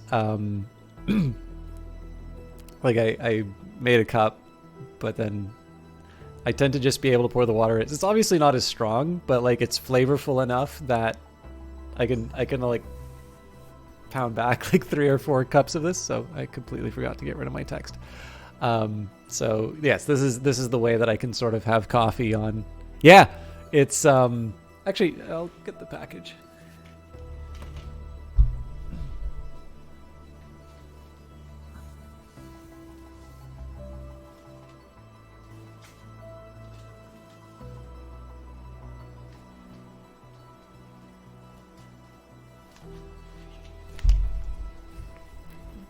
On the packet, it says ingredients: organic black tea, organic roasted chicory root, organic cinnamon, organic coffee beans, natural coffee cream, sweet flavoring. And that's actually my only complaint about it, is that it does taste like there's a little bit of sweetener inside of it, which is not quite my thing.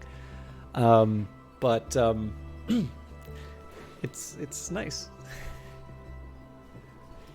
Other than Earl Grey, it's like the only flavored tea I'll really drink. The rest I have is like Irish breakfast, orange pekoe, you know, Earl Grey. Well, I mentioned the Earl Grey, but yeah, like I generally don't really do flavored tea that much. Anyways, let's go and take the outpost. But before we do that, I'd like a trip to the workshop and just see if there's some... Wait a minute, not the workshop. The units. Let's see if we can upgrade some of our people. So Sleipnir is kind of a hero mech, so we'll start with that. The bean, lower integrity, better power but higher mass, slightly better heat dissipation, but overall doesn't quite spark joy. I don't think we have a better assault rifle, so no real point in pushing ahead there. The right arm, so we do have a Nox equipped already. So we could trade significant improvement on integrity, but at the cost of mass. And I don't think I'm ready to do that. Although we might have a better... Yeah, it's the empty... Oh, hang on. If I do that then... defensive subsystem. So I bet you I could put a... Okay, so if I throw a regenerator on this one...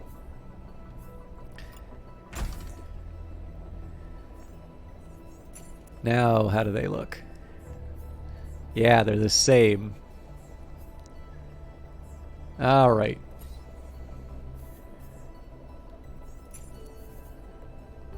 So I am going to take one of these and we'll just put the empty plating on it.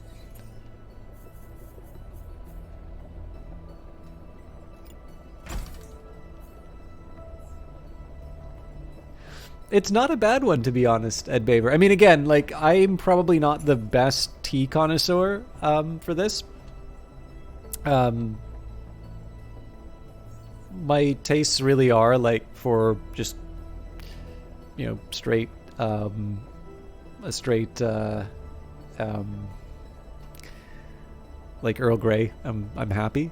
I think one of the things here is that the coffee beans in it are not ground up, and so you're not quite getting the same punch that you would. Like I've got probably like 4 kilograms of coffee in my cupboard, so you know, like if I want a coffee, I'll have a coffee. I don't know. It's a nice little treat. I am actually rather enjoying having it while I stream. So. Okay, so are we in a similar situation here where we've got, okay, the improved gyro, the basic gyro. I don't know if that's going to explain the... Well, I mean, we don't need to make it a hypothetical. I'm sure I've got a basic. So if I were to get those fancy blackbird legs, yeah. Improved gyro it is. Still, we've got an improvement on the Sleipnir, so it's always good. That also usually implies... Oh! Okay, so what's the deal here when we're over the unit capacity? Number of units the base can store and service. Visit the upgrade screen to increase the capacity. I mean, I don't mind saying, you know, just don't use some of the other ones, but how would it determine if you can't use them? I don't know. I guess one thing I could maybe try and do is work my way up from the lowest number. But I think what I'd like to do is help out the gavel a little bit, because that is the one that lost both its arms. So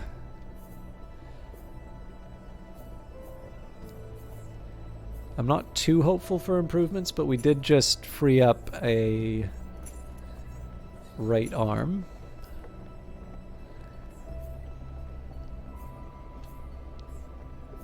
Yeah, that's... well, so the heat dissipation's a bit of a worry, but it's actually the heat capacity that I think I need more than anything.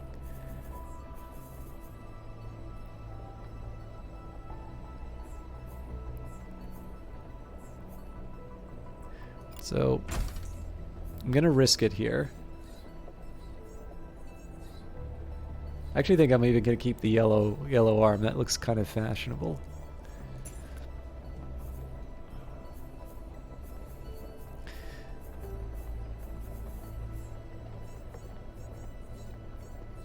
Okay, what about the lower body?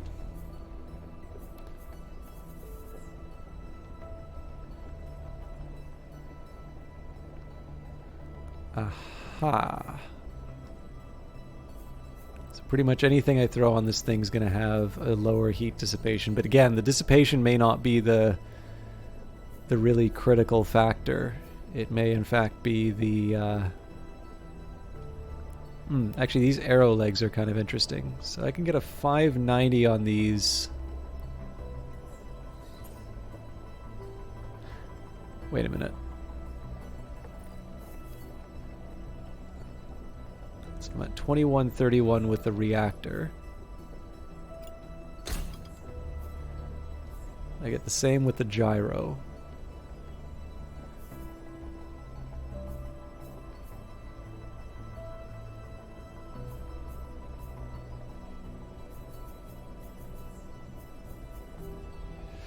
They get even better with the Nox legs. It's just the heat dissipation that dies again. Okay, so with the... I got a little extra speed here, so I'm thinking maybe I can change out my core for something that can support a little more heat. Yeah, so the charge might be... Okay, so if I throw a charge inside that, I go... Ooh, 18. Okay. It's not as zippy as I would like it to be, so what can I throw out?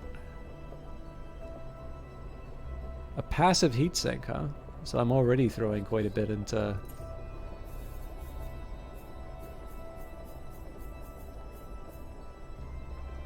I could sacrifice more.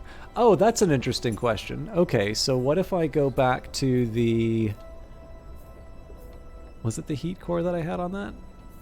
Or was it the launch core?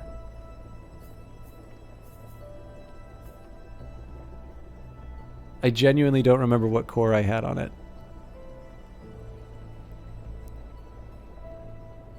Does it matter where the heat's dissipated? That's a really interesting question, Ed Baver. So far as I can tell, no.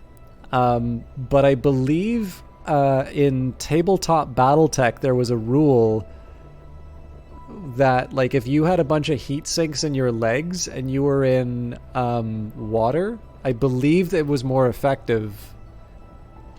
I could be wrong on that. Like, there's definitely like in the computer game, there's definitely better cooling if you're in water. But I seem to recall either it was a detail that was written in one of the source books, and it was just kind of like, this is a cool thing about mech design, but we don't have a mechanic for it in the game. But I'm pretty sure there was a rule about, like, the specific buildup of your mech, and if you had certain things in certain areas, so again, the idea of having lots of heat sinks in the legs for better cooling in water. I feel like that was a thing. Okay. Anyways, Let's see how close I can get to that 21. So if we go for the heat core with the high dissipation, we're up to 1953. So the launch core is the lowest heat dissipation. I don't exactly want to go there, but a standard core will lose a bit of heat dissipation but keep everything else intact. So now we're up to 21. Did I already put... Oh, but I've got the passive heat sink in here. Okay. So I'm going to now put the improved heat sink in. So overheat point 103, this should go up. No. What gives?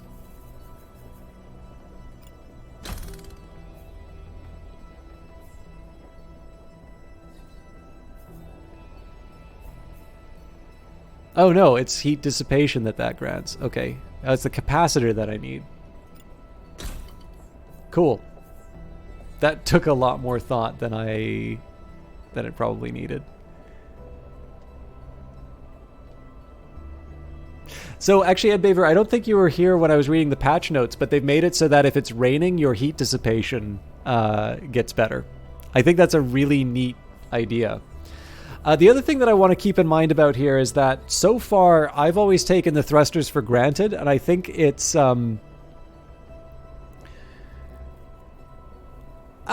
well, I guess the thing is that if you look at the continent, there's not a lot, or not the continent, but like if you look at the regions, like there are areas with water, but they're definitely not in the areas that you're fighting.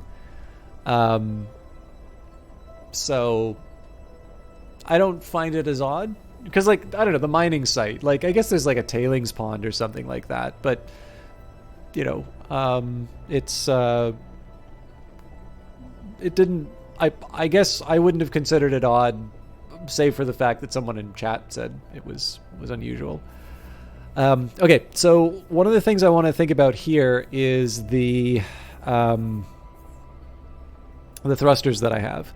So currently, I am using the STV either Logi or Logi. So what are some of my other options? So the hot rod will give me more thruster power in exchange for a bigger draw on my power reserves and higher heat generation. The Atlas is actually kind of interesting. So it seems that it gives me more power. It's got a bigger power draw, but equivalent heat generation.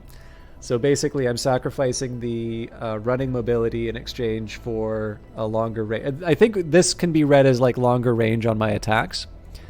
So optimized for high performance, though heavier than most thrusters. Provides capability for dashing, quickly propelling the mech over short distances at the expense of heat generation. The flashpoint, less power, less draw, higher heat generation. Lightweight, but as a consequence, lower performance than some other thrusters. And then the DST Reach provides capability for dashing, quickly propelling the mech over short distances at the expense of heat generation.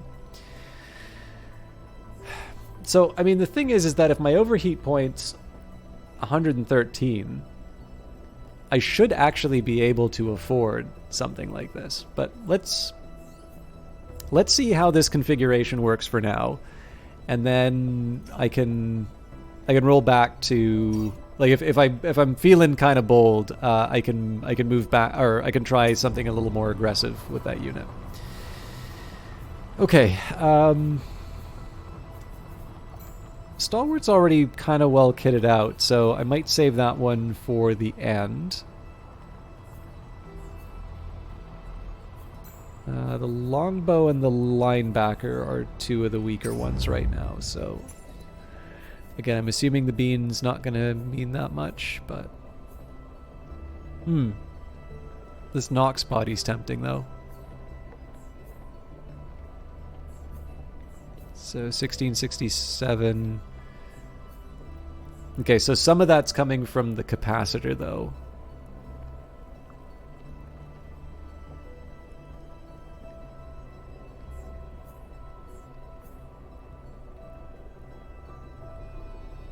Still, a high heat dissipation gives me more, the ability to fire more often with my sniper.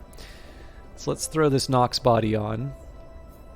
It's also carrying the hot rod thrusters, so I can probably mess around with that as well. And we'll switch out the capacitor. Okay. Range center improves the accuracy of the weapon. Or stabilization center. Wait a minute, so why is there a difference?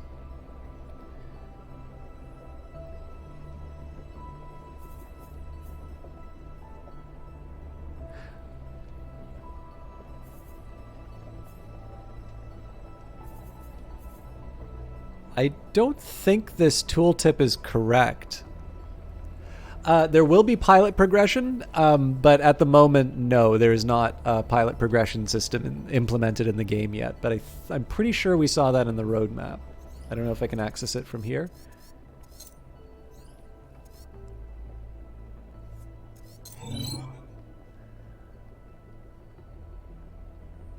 Okay, so pilot features are... It's here. It's just there's not that much. From what I understand, there's actually also some kind of a nemesis system that's planned, although I may be mistaken on that. So I'm just trying to make some decisions here. So I probably prefer stabilization, although if I was already using the stabilization center, it didn't really seem to do that much. I'll work with it though. It's something that I will consider as an option. Oh, I didn't even think about the head armor in my other mechs. This looks so weird.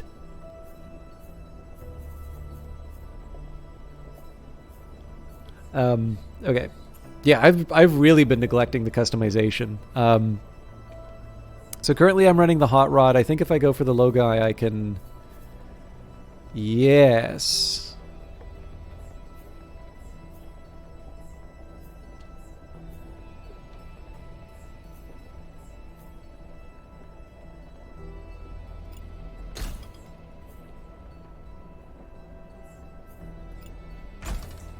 Okay, that's not as dramatic of a change, to be honest.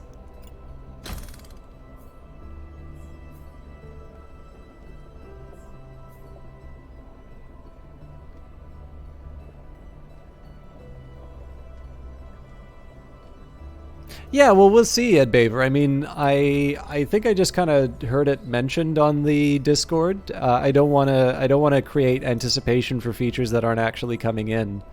But it definitely sounds interesting. Okay, so what's the deal here? Nox Walker armor is optimized for ease of service and mass production at low cost. 392, 189, 14. Oh, I get it. Okay.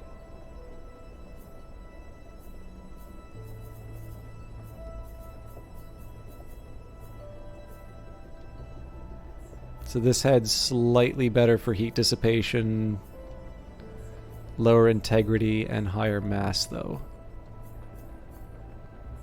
There are some definitely neat parts in here, though. Okay, better compact launcher, first question. So the direct will give me more boom. I kind of need to figure out exactly what the optimal... Oh, actually, this is a question, too. So it says guided. Longer duration. Compare that to the...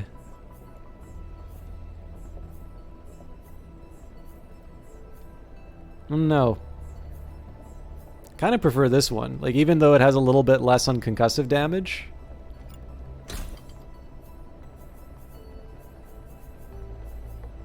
Feels right.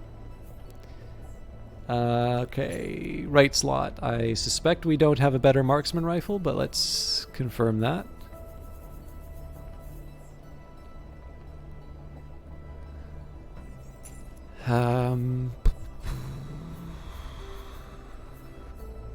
I guess I did get a bump to heat well, at least no, I did get a bump to heat dissipation, but I don't want to like go nuts with it.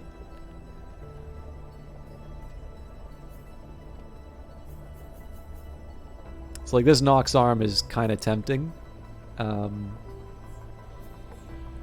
Actually, it's not that tempting because once I remove the barrier,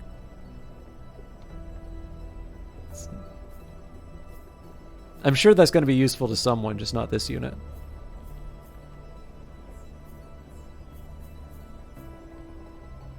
Yeah, actually, these are all relatively unattractive options. Okay, so I think one of the reasons this thing's sticking with a regenerator is just because I don't really have that much in terms of replacements. But we might as well stick a better subsystem on it. So like there is a side that says, okay, you can stick the empty plating on it. Yeah, you'll lose some of the integrity, but you'll get some more mobility. But like my sniper, I don't know. Well, okay, let's see what happens. So if I stick the empty on it, we move up to 18, which is not nothing. Falls to 391 compared to 413. You know what? That's not that big of a reduction. So even though that lowers my overall level, I actually think that's probably okay. Right arm.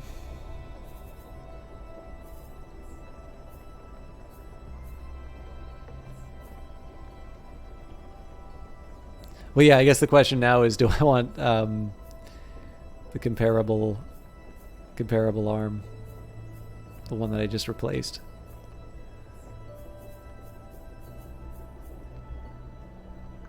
This might work.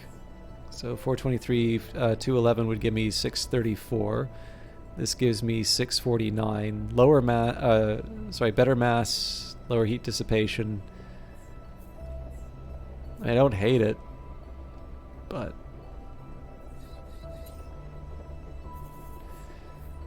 this is a little surprising though. So higher mass, but also a higher barrier. So currently at 211, if I stick a better regenerator on it, for 6 barrier, yeah, I'll take the higher regen. So this is kind of the neat thing about how this game works, right? Even though we got a relatively small number of new parts, the fact that I've been able to unlock all of these other parts, plus just the fact that I've discovered a couple of other things about mech customization, has definitely it's opened up quite a few opportunities for me here. So for instance, these Blackbird legs look pretty good. Good heat dissipation, not that big of a problem mass-wise. I could also get these Nox legs. I guess I'd kill the barrier for that, but I don't know. We were at 16 before, so I think these Blackbird legs, first of all, they're very fancy.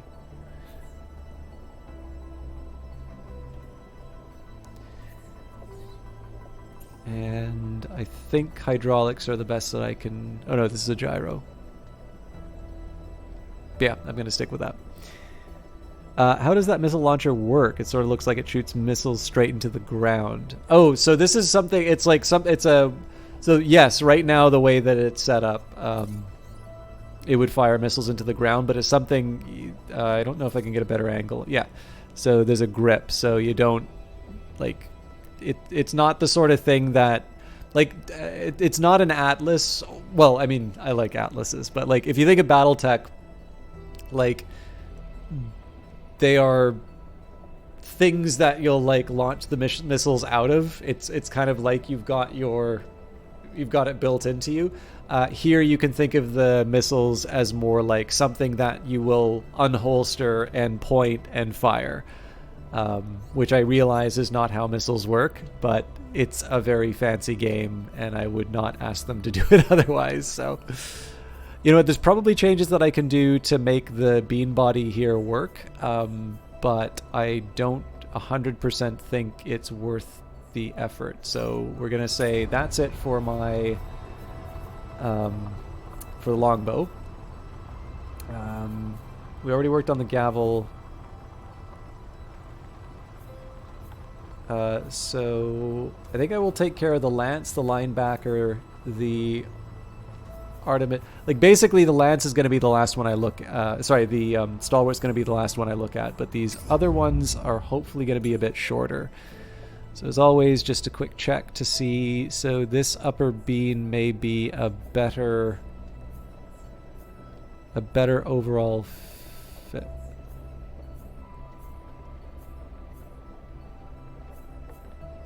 I also feel like I can probably get rid of the excellent regenerator. So let's just take a quick look and see what that does to my speed. It improves it somehow. Cool. Now my defensive subsystem I need to think a little bit about. Okay. So my old body had a total of 1193. This has actually less overall. So you know what? We're just going to stick that body right back. This is a little lighter. Does it not say the weight class anymore? I felt like you could see the weight class based on the... Okay, not attractive enough. You know what? We're just gonna leave that be. Unless there is a better shield. Yeah, there's not gonna be a better shield. Firewall's close. But there is something rather tasty about 325 regen.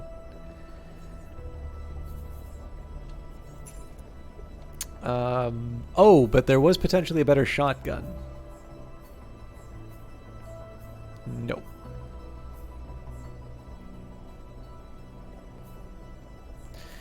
So why didn't I take the shred before?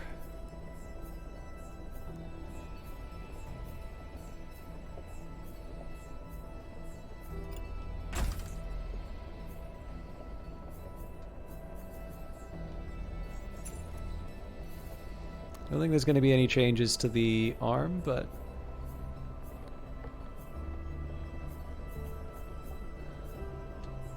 I do actually quite like this mech because of its speed. Like, it's one of these ones where it's still a bruiser, but it's a reasonably speedy one. So I don't want to mess around too much with the mass. I'm happy to have something that is a little more has more defense, but not at the expense of... Oh, you know what? Well, that's a level 19 part, though. I don't know if there's going to be a whole lot to... Yeah, you know what? Let's just leave it be. And what about those legs? So at the very least... The Arrow 1L legs seem better.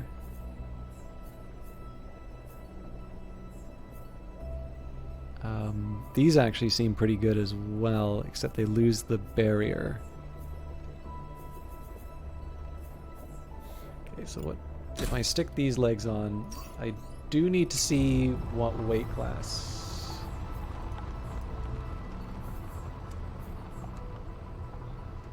Yeah, so I would actually like to boost this thing. I'd actually like to boost both of my... I'd like to boost these things back to heavies. So...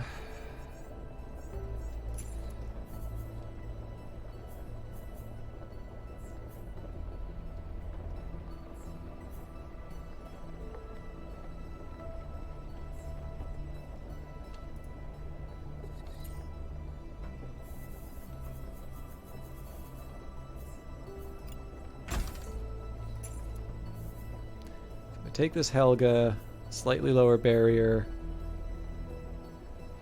good thruster power.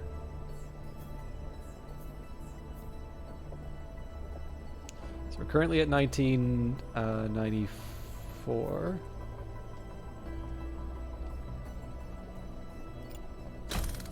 Okay, 14, so that was a big hit, but we can probably make some of that back up by putting an overdrive core in it.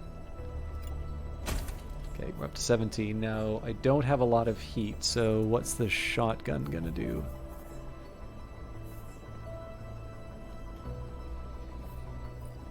$110? That's unworkable.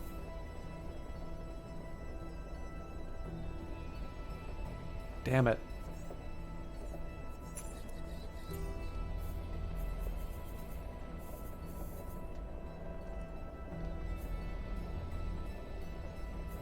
Okay. Well,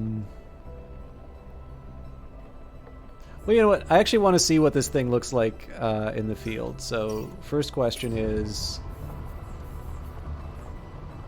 You're kidding me.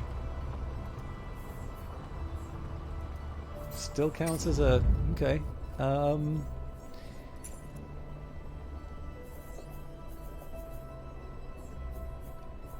The irony here is that if I go for heavier legs...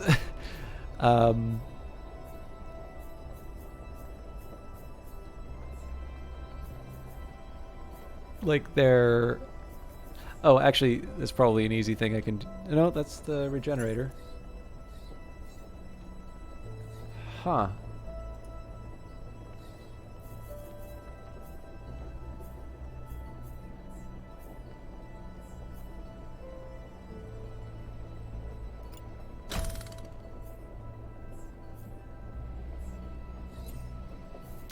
So clearly the regenerator is not going to do anything here.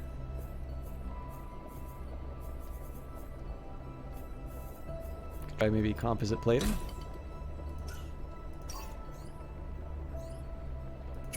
Down to 15 on the speed. But this is now a proper heavy mech. So there's probably going to be some tweaking for me to do after I deploy it. But for now, I'm going to put the colors on and... Now again, there's probably going to be some implications for my team as far as like the parts that just became available, but I'm not going to take the bait. I did work on the gavel already, right? So let's do the linebacker. So one thing I want to see about the linebacker is whether or not I have a better shield I can stick on it. So it's 1200. Yeah, probably not. Well, yeah, no, that's not what I want.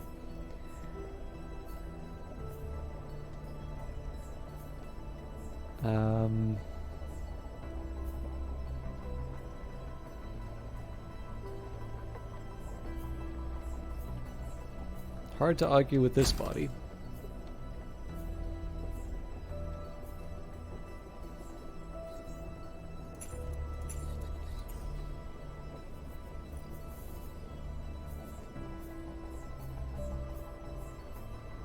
So it feels like this is less defensive overall. Lower integrity, lower barrier. So I'm kind of curious why you would ever pick that.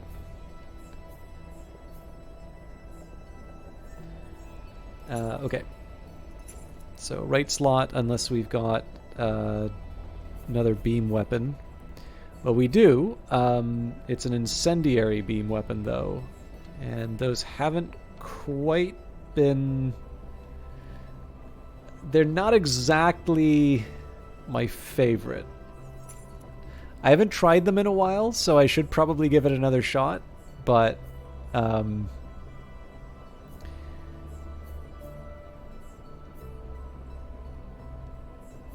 god. Yeah, this is the... I think this is the one that I had on the other one. Okay. Question is, do I want that on the shield arm? I probably want that on the right arm, don't I?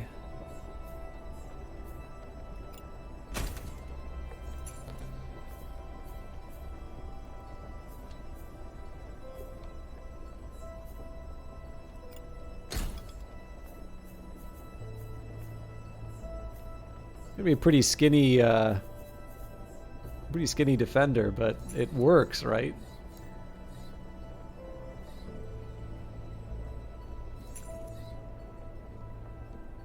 Really need a regenerator? No.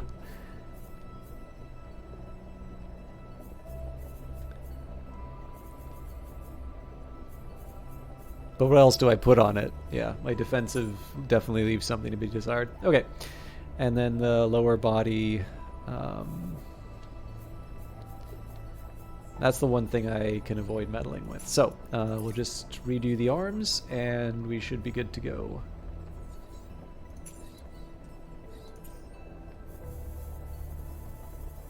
Sorry about all the time this is taking. I know I'm getting close to the finishing time, but I will do another battle. Even if it means that I go later, I will definitely do another battle.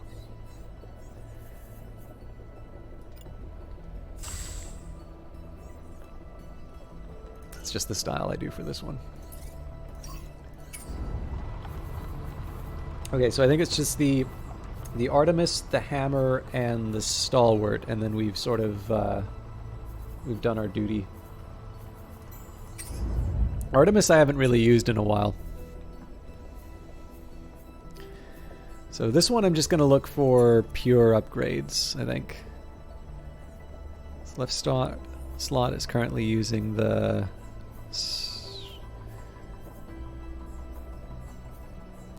So for an extra 8 damage, I can give up all the incendiary and concussive damage. Not quite my cup of tea. No coffee beans in it. We don't have anything. Oh, I probably should be checking the sniper. Okay. This is for the left arm. That is a good trade.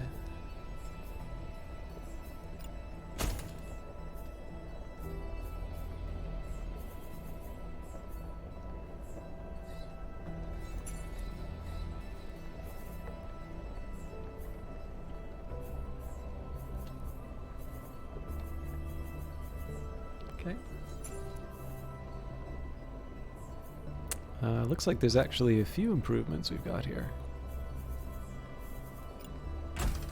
Hey, Tiberiosity, how you doing? Night Valian was kicking around here earlier too. For those of you, actually, I really don't get a chance to shout out Tiberiosity that much. You were playing a zombie game recently, weren't you? I know Tiberiosity is probably better known for Halo, but I don't know if you'd like the association with Halo at the moment. I know you're getting a little frustrated with the state of the game.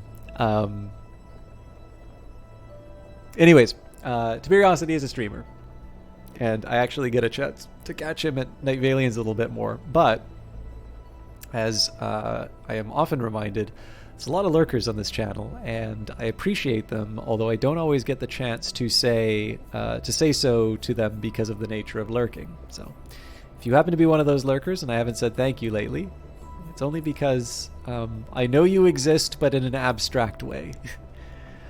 Now this is an interesting trade-off, 492 and 256, so this would be, what is it, I guess that's like 748 or something, whereas here... that's not even close. Why did I think it would be? Okay, we're just going to leave that be. So yeah, we have a couple things for the Artemis, but... By the way, some of my names are a bit weird, so like you'd kind of think the Artemis by... Well, yeah. I won't go into the mythology, but I've got some weird names for some of these. So I did want to just take a quick look at the longbow again because of the right slot. This is 1511... why did I think this was an improvement?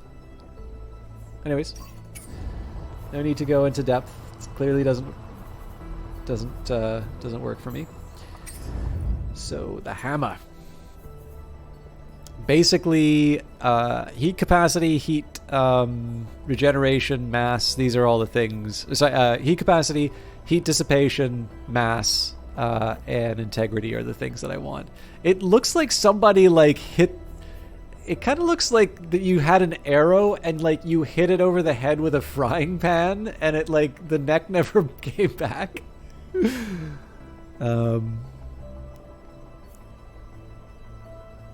Anyways. There's something for you to imagine. I don't think we've got a better Vulcan. Doesn't hurt to double check, but okay.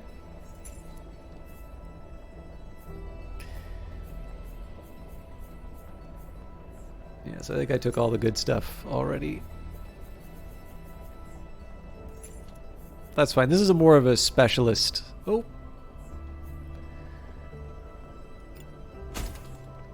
We did find an improvement. Cool. And then finally, the Stalwart, which is kind of the core of the lineup. So one thing that would be nice, notice, yeah, it's great. It's That's that heavy weapon that the AI was wrecking me with. So remember, right now the way the stalwart works, I don't know if they did a rebalancing of the parts, but I'm actually not that happy with how it works.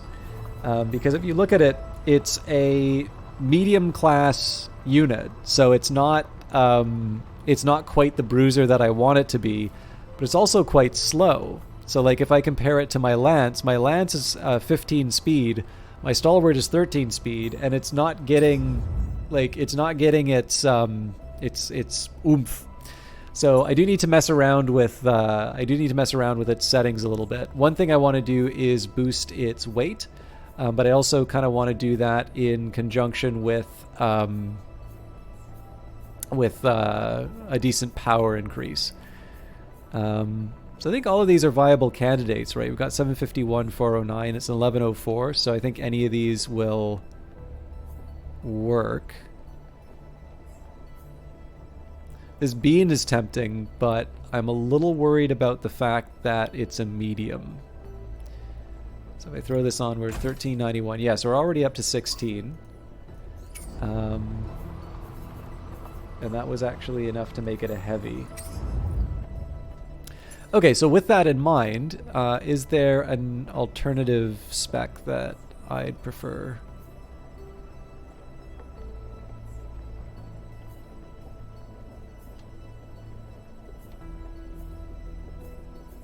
Doubtful.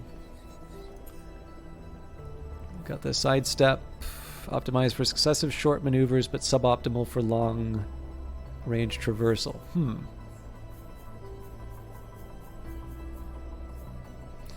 think we'll leave that be. Overdrive core, I tend to keep that on just about everything. We are currently rocking a regenerator, which is fine, but why not stick an excellent inside?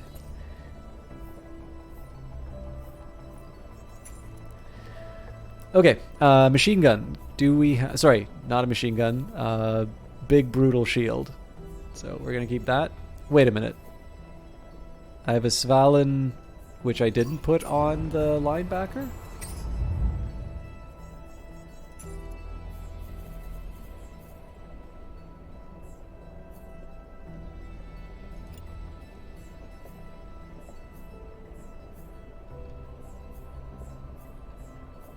I mean, in fairness, this stance is a pretty solid shield. 627 barrier to regenerate. Yeah, you know what? I think I'm keeping that.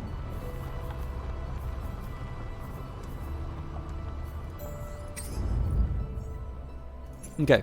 Machine guns. I'm not going to trade like 11 physical damage at the expense of like 10 concussive, so no. Rest of these aren't machine guns, so I guess the last question would be, do I have any improvements for arms? Ones that will probably have movement consequences. I mean, it's tempting, right? But this is behind a heavy shield already, so maybe it's not so important. Right arm, this is one that would be ideal to have a little more protection, but looks like it already has that. And finally, the lower body. Mass is not actually an improvement in this case because I do want to keep it heavier, but we'll just say it didn't skip. It skipped. Actually, no. Apparently, these are heavy legs anyway, so we don't have the skinny legs on this one. Okay. So the lineup's looking a little bit better. I'm going to take a quick minute in the inventory. So let's just sort these by level. I'm going to do kind of a hard cutoff to certain parts.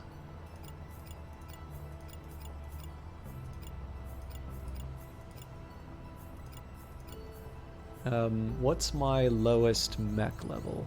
This is not the smartest choice I could be making, but I carry too much junk with me. So let's say 15 or...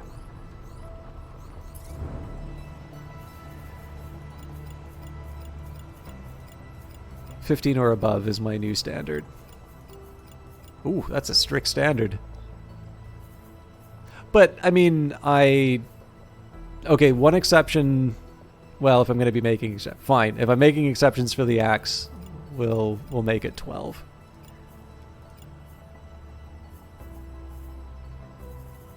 So I'm not scrapping as much as I thought I would, but...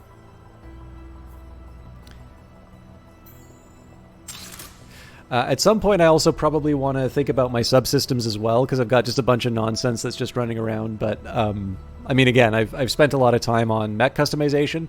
It is an important thing, and it's fun, but it's not as streamable, let's say. So I think let's try and get to the outpost. I'm going to do the same trick that I did last time, which is I'm going to wait to the very last second on observation, and then we'll... Okay. And then when there's no more room, we'll hit the overdrive. Ooh. Run for it! Get him! Ha ha! Gear up! As you order, the base flies into action and prepares for a fight. An engineer spins towards the bay to check on the guns, passing a scout relaying combat data through the radio. There is shouting everywhere. At your side, someone's leg bounces up and down, boot heel tapping on the grate. You feel eyes on you, awaiting your command. Suit up. Okay, so it's an assault. Attack a heavily fortified military location, eliminating all hostiles. Can be accomplished with 3 to 4 units, but be on your guard. Be careful, dangerous autonomous turrets are detected at the site. Wipe out the enemy units to disable them. They're dug in like ticks. Bait the enemies to bring them out of cover or use indirect fire weapons. And we've got your back. The base will approach the combat throughout the battle, so you can retreat if you need to. Okay, looks like reinforcements are arriving, and there's already 1, 2, 3, 4, 5, 6 on the field, although some of those may be turrets. So, I'm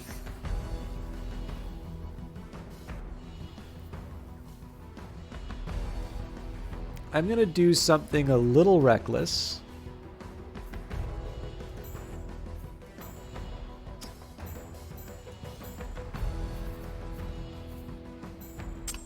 I'm going to add the hammer because Ed Baver saw the Vulcan cannon, and I figure I might as well show it. Oh!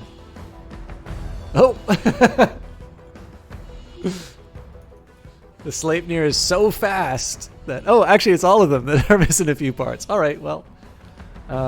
We can engage the enemy. There are no critical issues. Warnings for the squad. There's a high priority recommendation, but they do not block deployment. And that's just because of the no secondary item. But if I equipped a secondary item, then I can't have the Vulcan. So Ed Baver, just as a warning, like, this is going to be a hard fight. So I may totally get, like, I may totally blow it, and the heavy's not going to look good.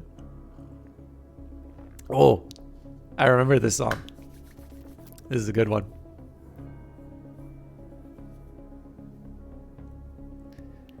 Man, there's some weird stuff happening in the... Okay. I've never seen that before. And here they are. Great timing. Our big bird is about to do another pass. They'll send back up our way, so don't panic and hold out for a minute. Aha! I see you have a heavy as well. Okay, so a heavy shotgun. Oh my god, they've got shotguns for days. And, oh, there's a marksman. Okay, that marksman is going to be something that makes my... It's going to make my heavy very sad.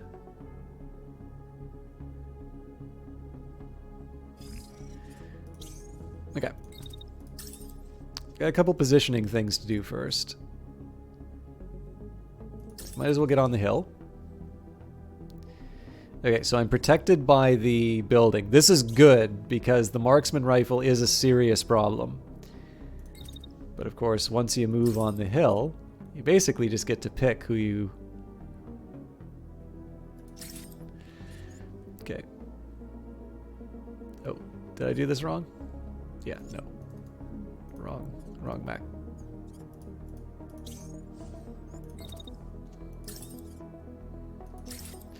So I'm doing this, so it's not entirely random that's determining which character I sort of break down with the heavy weapon. It's this unit is not moving that far from the initial position. So effectively, I'm going to be able to just sort of blast away, sort of knowing that there's not going to be a whole lot that changes. Now, for the melee, I don't want to get in the shot. Again, this is a shotgunner, so I want to be careful. But I do want to be able to whack him with the sword. Skinny Man Gamer! Thank you very much for the Prime subscription. I am very glad that you decided to bestow that on me. And I'm very happy to see you here. I hope you're doing well.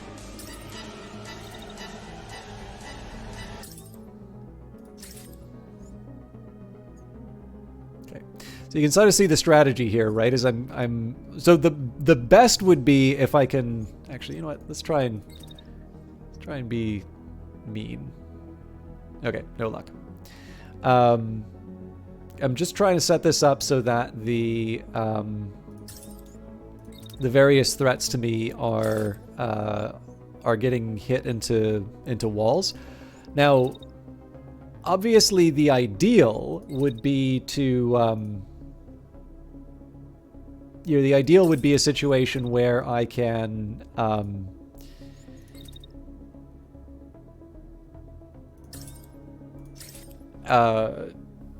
like where I can cause enemy units to fire into one another, but I'm not always guaranteed that. So, all right.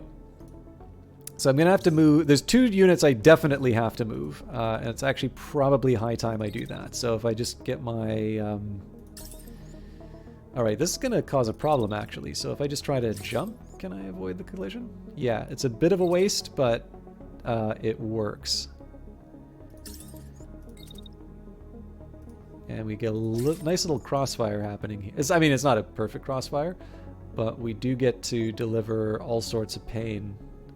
The only other thing I might do differently would be to see if there's a way I can angle things. So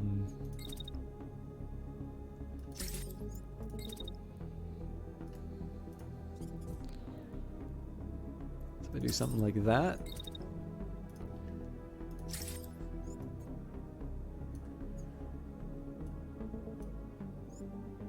It's right at the edge.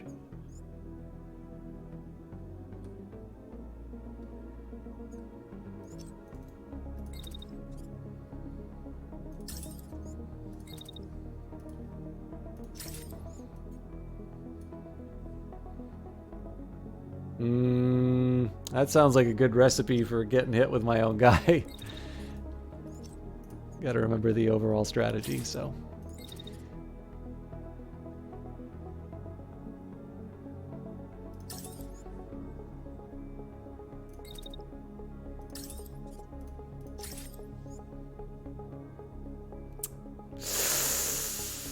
I really wanted that to work.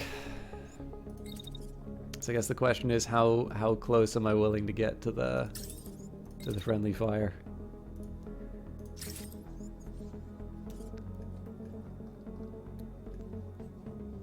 Yeah, damn it.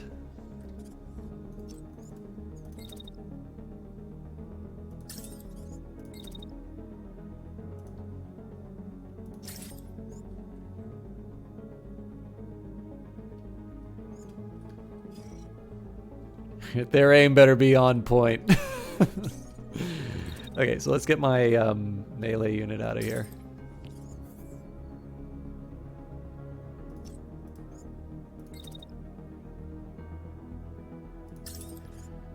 So I'm curious. I think this doesn't quite work. Oh! Oh, that is a thing of beauty. So can I get a second one in? Not without cooking.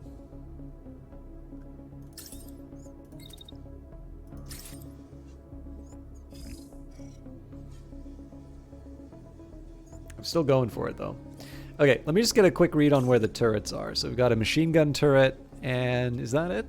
Looks like it. Okay.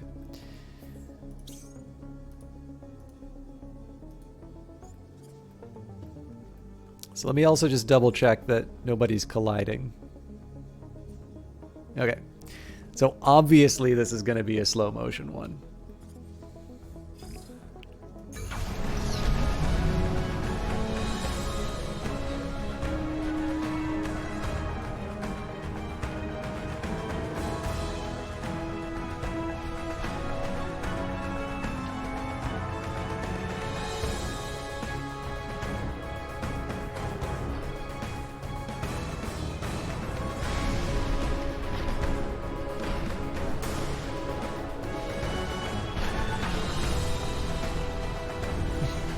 It's all good, Skinny Man Gamer. I'm supposed to be the one providing the entertainment.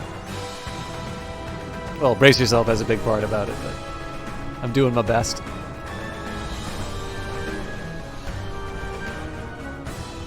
You whiffed! Oh, this could get bad.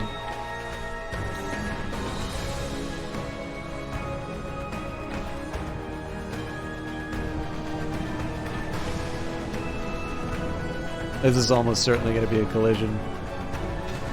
Yep, that sucks. So if you were wondering where I lost my arm from it,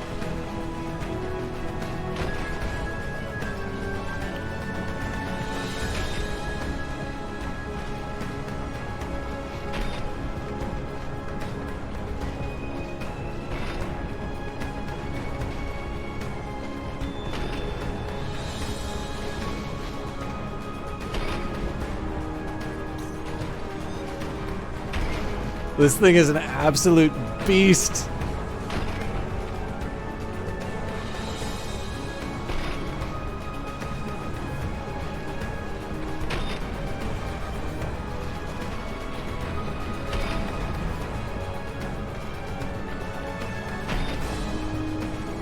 Oh God. How on earth did they want... Oh, they shot through the building. Crap, this thing's done. I've got half a turn before that thing gets loose. Yeah, this thing's gonna fire straight into it for the rest of the turn. Alright, well, no point in crying about it. Wow, okay, you've got the big guns trained on you, and you decide that this is the one you want to put the shield towards. Okay, well, we've definitely got a way that we can help. So first thing I actually want to do is see if I can jet to... Yeah, there's no way I'm going to get there in time. Okay. So I actually just want to try and pull this unit out of the... you know what? That's a little... It's a little too... It's a little too scared. Oh, Jesus. There's a turret I didn't even notice. Actually, you know what? Yeah, I'm going to move behind the big guy. Okay, so I do want to fire this Vulcan again. Just look at this. Like, it's like it didn't even fire the weapon at this point. So I definitely need to reconsider exactly how I'm handling heat on this thing. But we're just gonna let her rip again. Oh, really? Aiming's for sissies. But what I'm gonna do here is I want to make sure that... So the damage is modeled, right? So in this case here, where the enemy is facing is actually a really relevant factor. So because this unit's going to be throwing its shield up against the machine gunner, I want to make sure that I am sort of pointing in the... I want to make sure I'm pointing in the right spot to make that happen. Okay, what's the story here? This is... What are they firing? Marksman. Okay, so I'd prefer not to be targeted by that.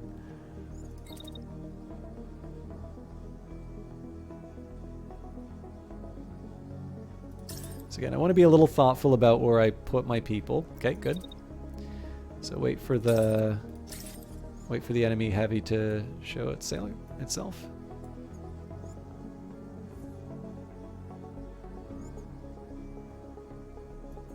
It's a little premature. I think in this case I should be willing to... Yeah.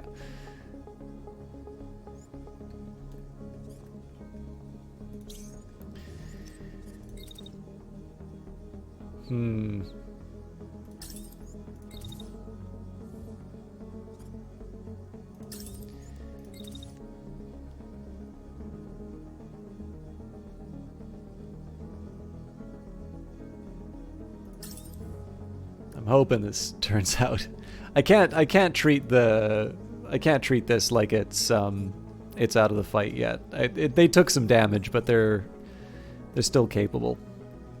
Okay, so basically, the aim on this is not going to be great, but the reason why I'm focused so much on this is that notice that there's only 300 integrity left on the right arm. So if we take out that right arm, it's just got a shield left. It means that unit's going to eject.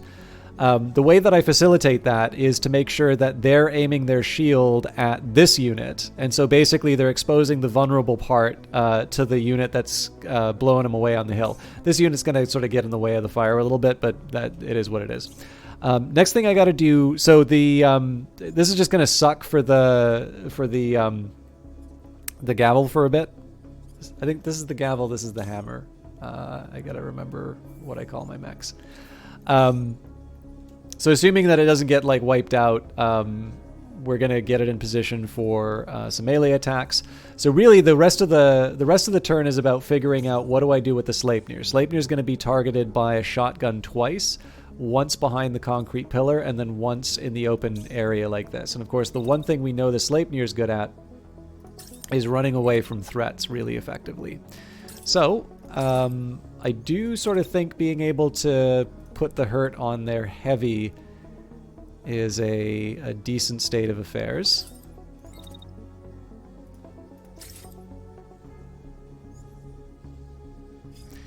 And if I had a little more finesse, I might try and create some friendly fire incidents, but I think this is pretty tolerable.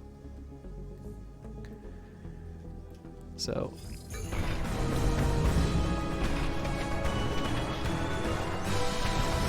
yeah, they're knocked out. And they'll probably lose their left arm. Oh, maybe not.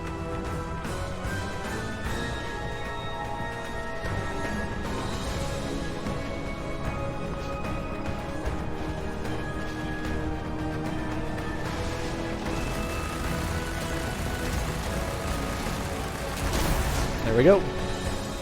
Okay, so we took down 2 of their mechs in exchange for one of ours. So they're having a nap after being in the massage chair. So what are we up against? We've got a shotgunner clustered up against a unit that's ejecting. We've got a marksman. Yep, I kind of suspected that they would be. So the Achilles heel is that this thing moves very slowly. Actually, there is one question. Can I get away with just blowing away a unit?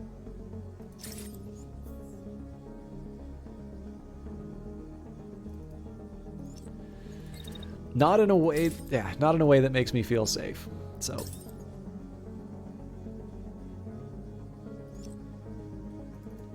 you know what? This seems silly, but I'm actually going to move. I'm going to move out like this. And it's just because this unit moves so slowly. See, the thing is, though, moving it close to this concrete pillar is actually the smarter move.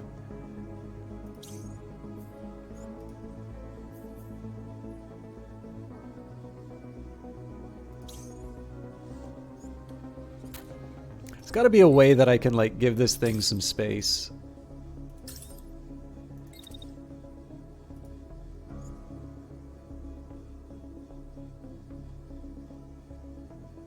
Okay, well that says there's no collision, so basically I just want this thing to be able to eject safely. Okay. So we've got a shotgunner. Who does the shotgunner want to murder? Ah, the Sleipnir. Okay, well, the Sleipnir is nowhere near where it needs to be. I actually think the marksman is the one that disrupts my strategy the most, so I'm going to focus my machine gun on that unit. Now, one drawback... Oh, yeah, it would be helpful if I actually targeted the right unit, for starters. One drawback here is that it's not really an optimal range.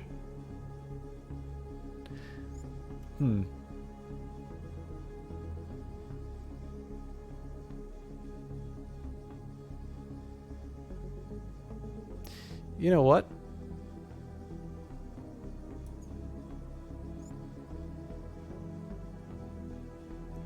Okay, so this starts firing the second that I'm at empty. Okay, so yeah, I can't start firing immediately following the... What I do want to do is start fire... This is a better shot overall, because... Well, not entirely, because someone gets in the way. But like, they wind up in that optimal spot, and they're sort of sticking... They're hanging around while I'm wailing on them. The only thing that I don't like is that I'm not hitting them on the right-hand side. But I'm not going to be able to move this thing around to make that happen. That's just... That's not a possibility. So what I am going to do, though, is move... Basically going to do the same thing that I did... in the previous turn, and use the Sleipnir just as a chance to... I keep targeting the wrong...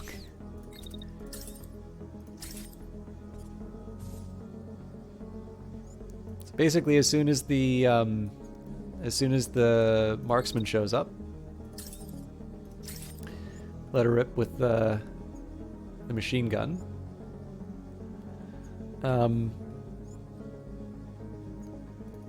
There's a small improvement I can do with the movement, I think.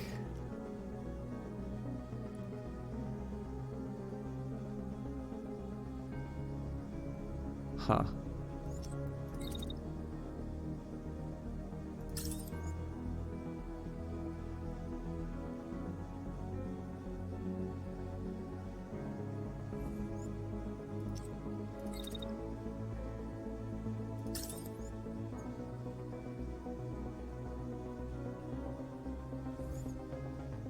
Okay, cool.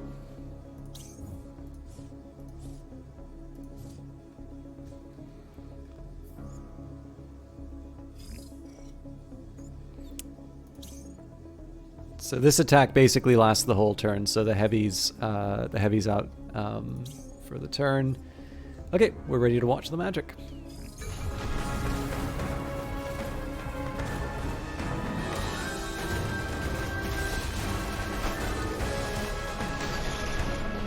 Okay, that's another right arm down, but they do have a submachine gun, so they're probably going to fight to the bitter end.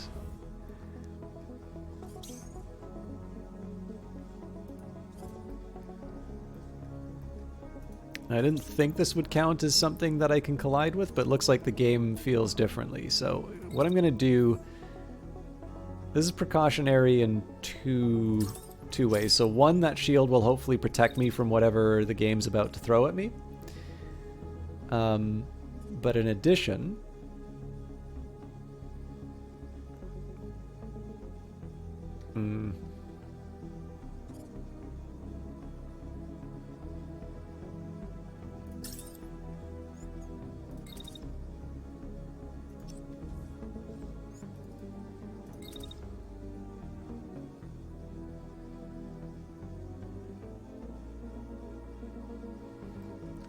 Sort of trying to chase down this unit so that I can machine gun it in the back.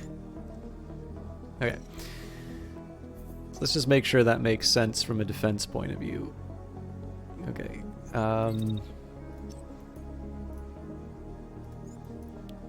would like to live a long and happy life, so...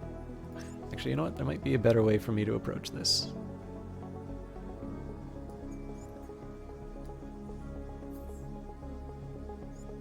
Not exactly. It's like the general idea is there, but the thing is I actually, like, the whole point of this is that I don't trip over the...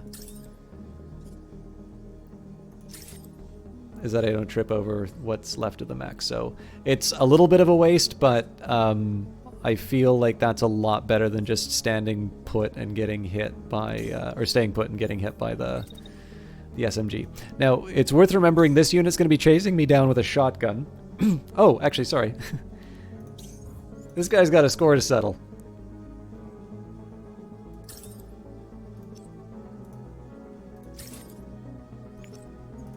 In fact, this whole move is going to be... Oh, wow. Okay. Yeah, you can get back on your hill. It's not the best, but it'll do.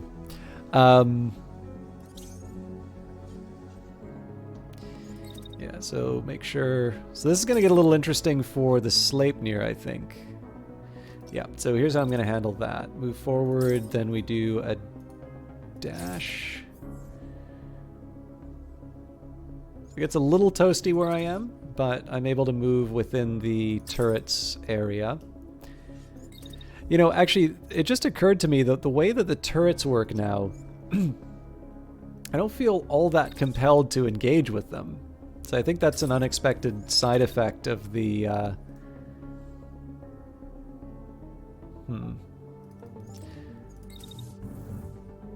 It's like, obviously, I'm kind of treating this as an obstacle that needs to... I wonder if I can just run through it. It gets a little bit of a shot on me, so I can do better.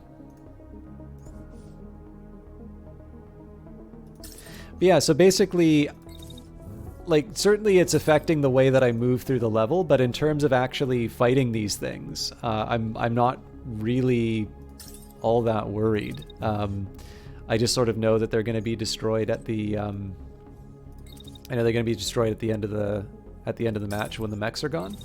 And so as a result, like, where normally I would be attacking the turret in the middle of the turn here, now I'm just sort of like, well, this thing's gonna, this thing's gonna blow up when I deal with the enemies I really need to focus on, and so I'm effectively leaving them alone. I'm not 100% sure how I feel about that. Like, that's obviously a me thing, right? I'm choosing to do it that way, but I suppose...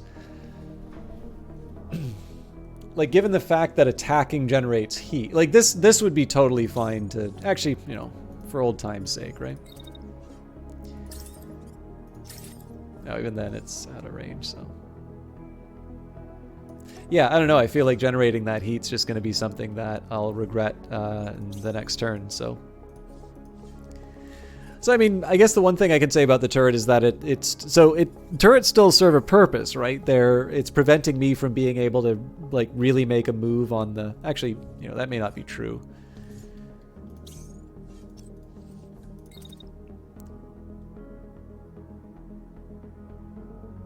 Okay, no, I do have to go on the other side of this thing, otherwise the shotgun gets me. Unless... So if I just... leap tall buildings in a single bound.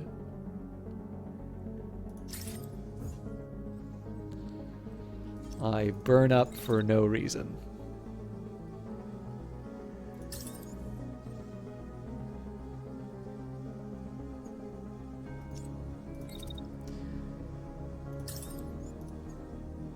Should have stuck with the original plan.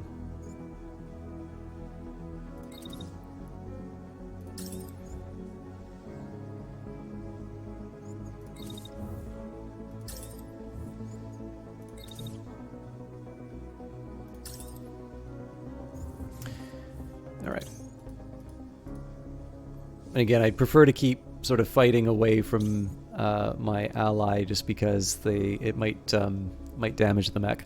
Also, I think reinforcements arrive this turn. I can't remember exactly how it works. I am an idiot. Oh, I'm hitting my own unit. This is bad. All right, that's bad for a few reasons. I'm kind of stuck in a cage match with the shotgunner. That's no way to be.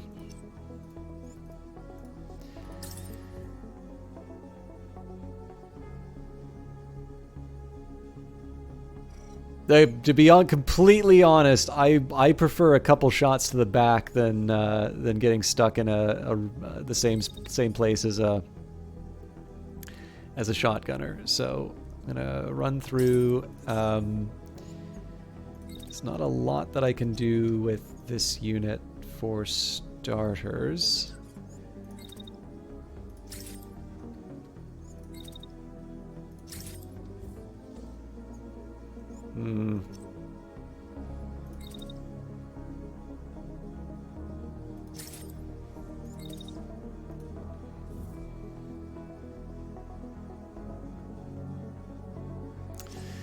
that submachine gun's going to be... Oh, you know what? This is not nearly as difficult as I think it is.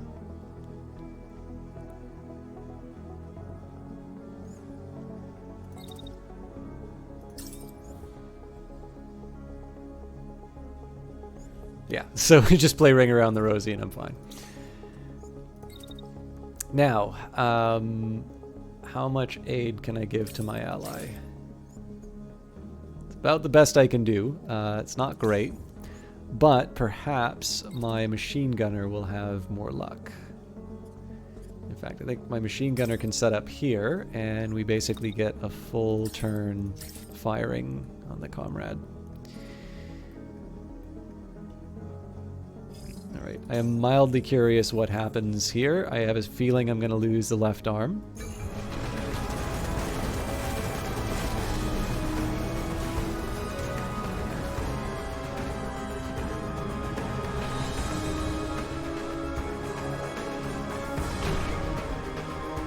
Almost taken out the legs. Oh, I didn't know that thing fired missiles. I thought that was the machine gun. Ooh. I think that's going to sting.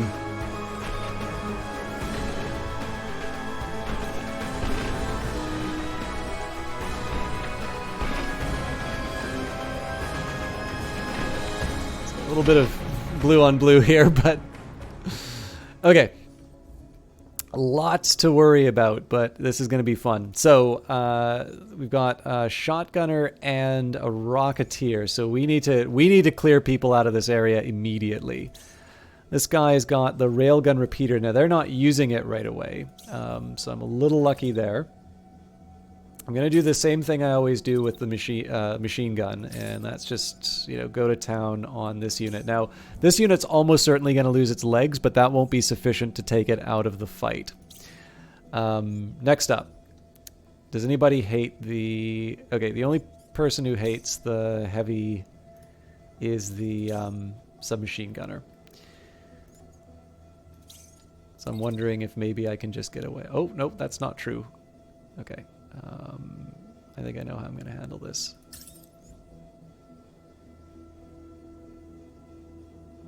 Ooh, that's not good.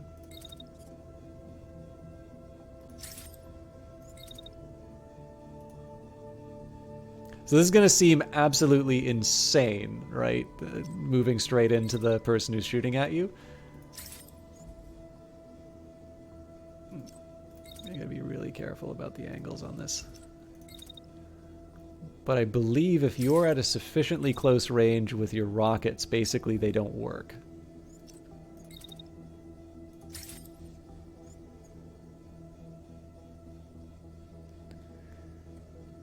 Hey, Reaganomicon, do those rockets have safety fuses?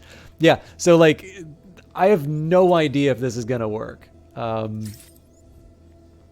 But it's honestly my best chance at avoiding damage with this unit, so I'm gonna take it. Oh, it's one jump too many, and the rest of this is gonna be about me just trying to find a reasonably safe place to finish the turn.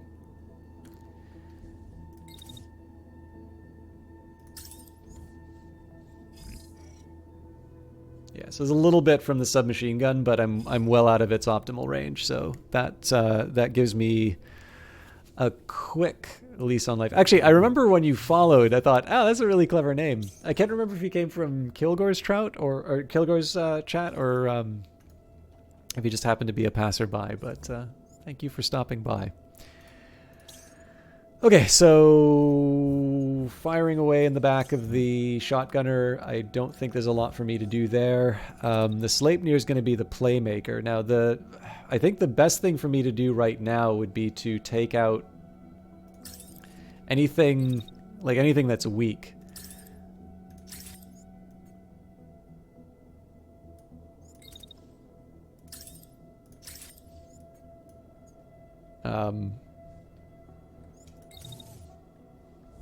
I'm going to wait to fire this out, but what I'm going to do is turn around and kind of get back into the fight again. The thing about the Sleipnir is that it's constantly moving. Oh, did I mess up? Oh, yeah. I apparently don't believe in safety. Okay. So maybe take cover behind the concrete pillar. It's not quite in an optimal... Well, you know what? Close range shot for good measure.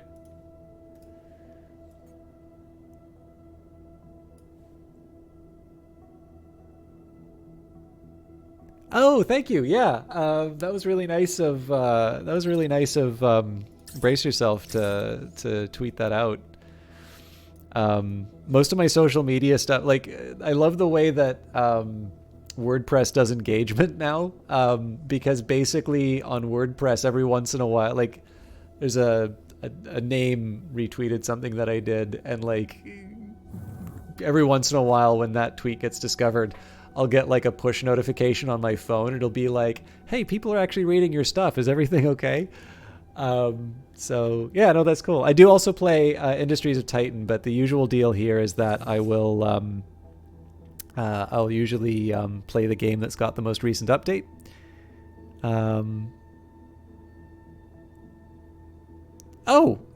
You may have been. You have a very memorable name. But for some reason I thought I saw the name recently. I could be wrong though. But yeah, anyways, so I'm always grateful for little bits of attention like that, because at least for me, it really does move the dial on, the engagement. If I want to sound like some kind of a middle manager at a, yeah, we need this sort of stuff, but it feels weird to say those words. Okay. I don't really think there's a whole lot more I can do with this. Like I said, the Sleipnir is the playmaker. So really, if we can just take out the left arm or take out the mech, I'll feel a bit better overall. These two are like fresh mechs. Ideally, I will get my heavy into a position to like really like put the hurt on. But the biggest thing is I need to give these mechs a reason to respond. And right now, all of my forces are really dispersed. So there's just no reason for them to engage with anything but the weak weak mech. So we are going to do this one in slow-mo because I really want to see how this dodging works. But yeah, let's see how it goes. Ah, cool. Yeah. Industries of Titan's great. I've a couple of ideas for like YouTube stuff to do for it, but I am just dying as far as time is concerned. So.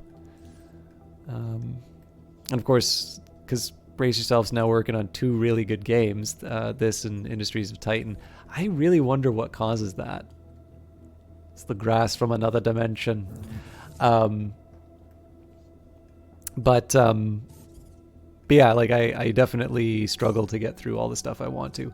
This is a bit of a gift that it's not using the railgun, but this thing is going to start hurting in a couple turns, I think. Anyways. Let's watch The Great Escape.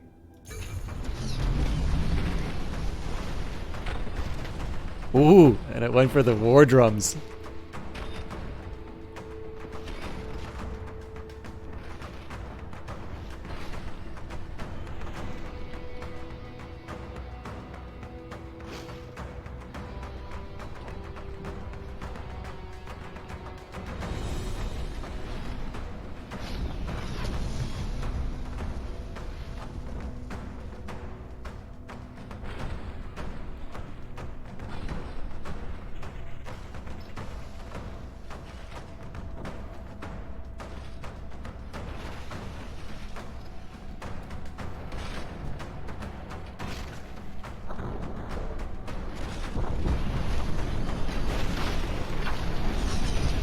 Nyah, nyah, nyah.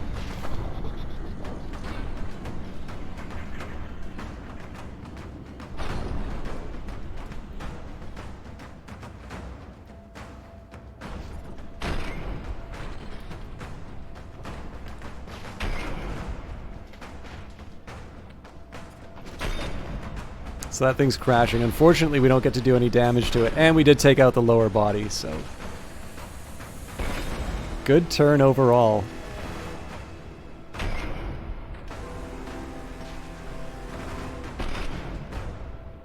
On the odd chance that Riley Cunning gets to hear that. Actually, I don't know how to pronounce it properly. I also really like this track. I don't shout it out as much, but this is definitely one of the ones, especially when like I'm like my palms are sweaty a little bit, really hoping for the turn to go out. This is definitely one that's fun. Oh, looks like one of the missiles managed to slip through. But it'll probably resolve next turn.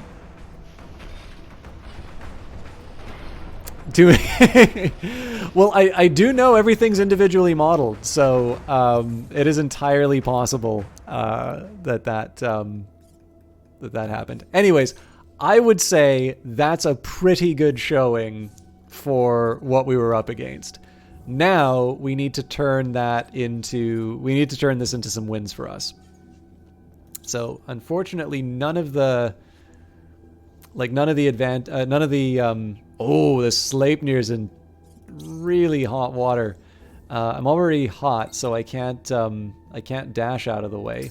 I might be able to just straight up run.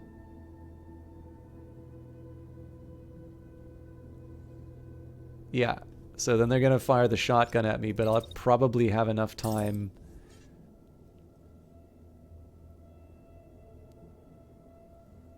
Yes.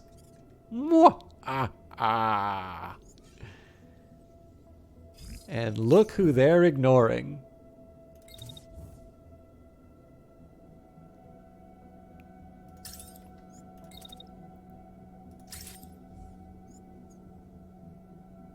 Okay.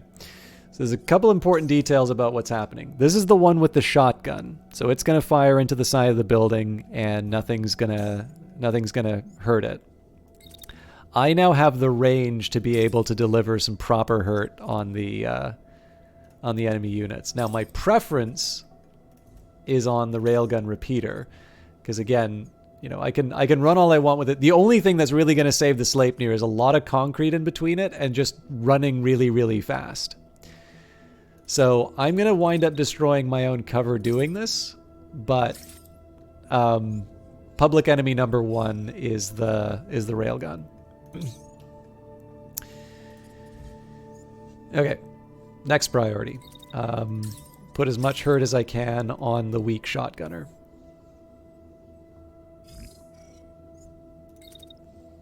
And basically their life is sadness at this point. You know what? I don't want to commit to that this turn. What I am going to do, though, is...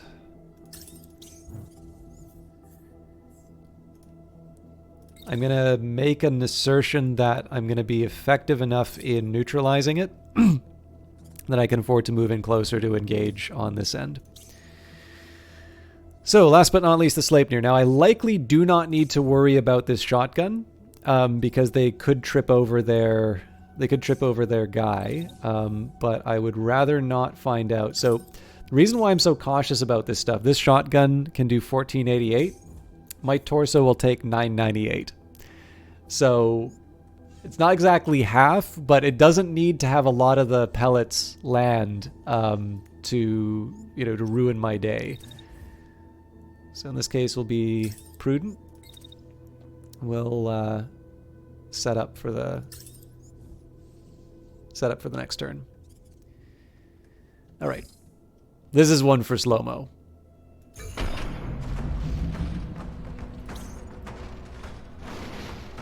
I think that missile's going to hit the building. Yeah, it definitely is.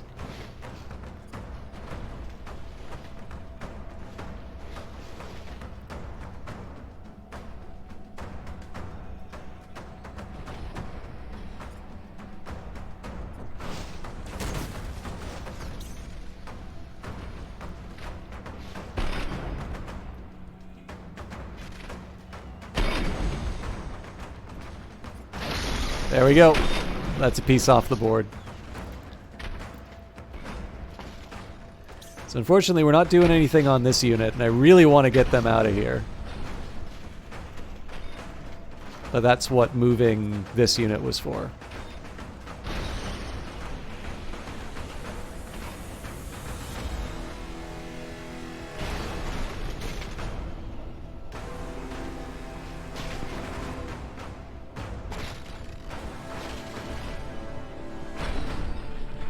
So far this is all barrier damage, but it is hitting them on the right-hand side, which is exactly where I want them to hurt. By the way, if you'd like some box art. Can we... Oh, can't tilt it up, so... A little something like that. So the thing is, we're not actually doing that much damage all told. This is partly due to the... I think we're we're outside the optimal range. But even getting a little bit of... Like, even just softening them up a little bit on the right-hand side is all I really need. Okay, so this thing's a smoking wreck. So I think the time has come for a proper showdown. Let's do a jump. Oh yeah, this thing really can't jump on top of buildings. Well, that's fine. We'll walk up. Actually, honestly, it's probably just as easy to do something like this. So then the question is, like, it's like, okay, well, aren't you just kind of directing the fire onto your own guy? I'm like, yes, I am. That would be really stupid if I just stood there and took it. Now, it's a little complicated because of the turret, but I have an idea for that. So we jump, and we jump.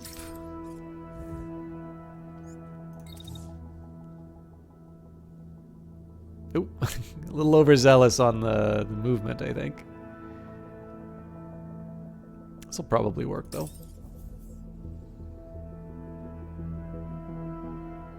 Well, that'll work, but I won't be involved in the combat. So if I go, say, here... Actually, the best spot would be if I go here. So I may need to reposition my heavy. What's nice about that is, for whatever reason, this thing decided to end its turn in midair and then do nothing. So I'm going to take advantage of that. I can open fire here. Yes, there's heat damage, but again, this is a playmaker, so I kind of need to make it happen. Now, the other thing that happens is, because of the angle, yes, it's going to hit. It's going to hit their own unit over here. So, last question, of course, is how do I handle railgun?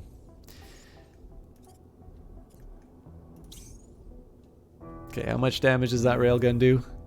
1131. So standing still and taking it is not an option.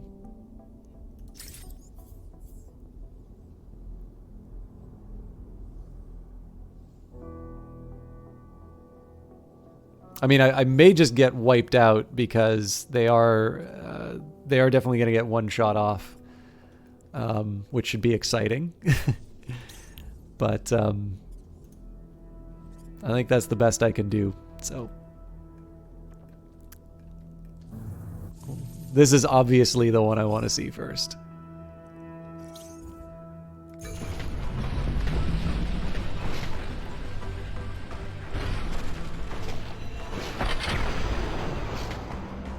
Oh wow, they just nicked him. What's the range on that thing? I definitely shouldn't have been flying away if that's the penalty.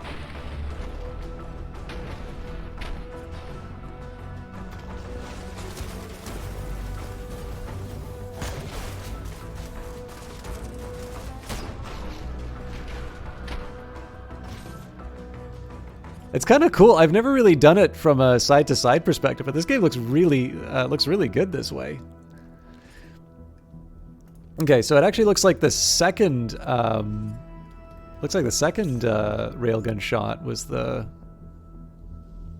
really painful one. Overall, though, I'd rather not try my luck. So what I'm gonna do with the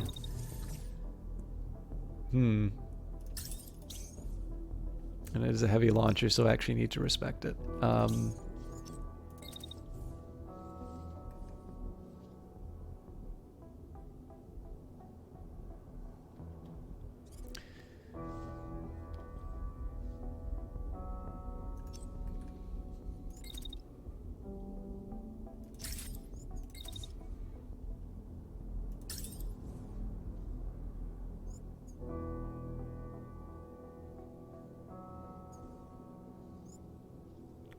I mean, it's a gamble.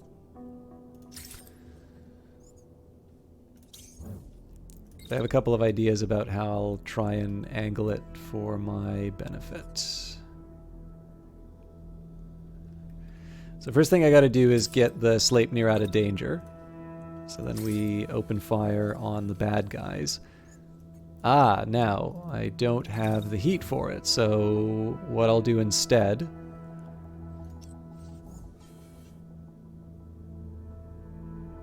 Oh, this is interesting, actually. So if I just stay put...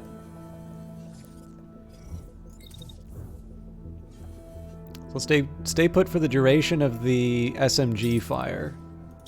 Okay, so that's gonna be... They're gonna be firing the missiles at me. So what I'll do instead is now I will jet back. So it does sort of suck heat-wise. Now, I don't really believe that this is going to provide me that much cover, but it's a shotgun. Oh, and it's hitting its own guy. Okay, great.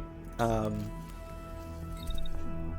the final reply is when they expose their right-hand side to me. Okay. So again, it's a riskier play, but it's the one that I think is right for the moment. And this guy just doesn't know when to quit, so we're going to continue to maul them with the... how much damage does that do? 982, but there's no possible way they're surviving the full machine gun round, so... Okay, maybe we don't trample the body. As cool as that would be, that actually does have negative effects for me, so...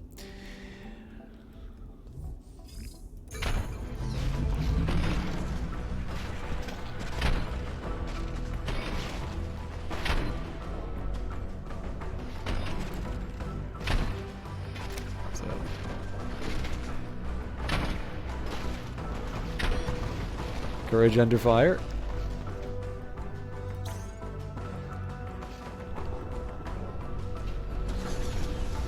So the question is whether or not this dodge is sufficient to take the tracking off. It may not be.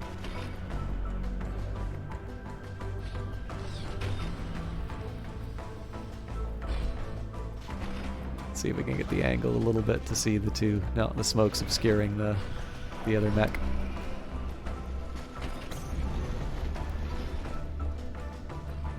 So the question is, does the left arm or the center torso give up first? Center torso. Okay, so those missiles still seem to be on their way. So this might get painful. Oh, this is going to be really painful.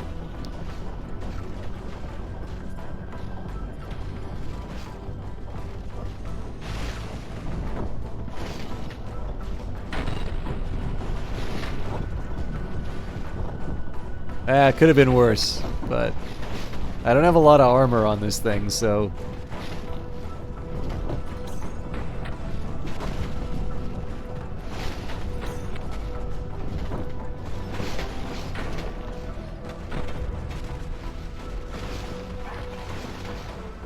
Oof. Careful, my friends. Okay, so it's still party time with the shotgun for this guy. Fair enough. I think at this point we just, like, as much as possible, just keep putting the hurt on this unit. One bit of good news I have is that it doesn't really matter. So basically, keep firing on this unit, and... Oh, actually, you know what? It does matter a little bit. So, is this an optimal range? Not really at the end, so what we're going to do here, we'll wait it out, walk back a little bit. Actually, we can jet back.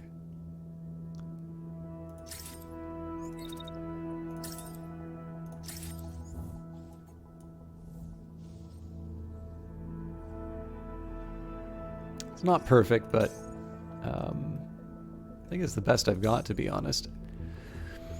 Now, if I can, I'd love to not have to deal with that shotgun. And in fact, in an ideal world, I would...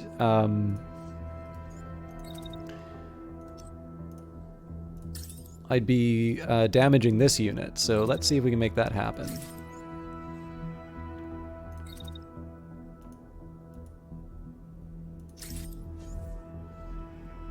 Okay, so very practical advantage of getting out of the way of the shotgun.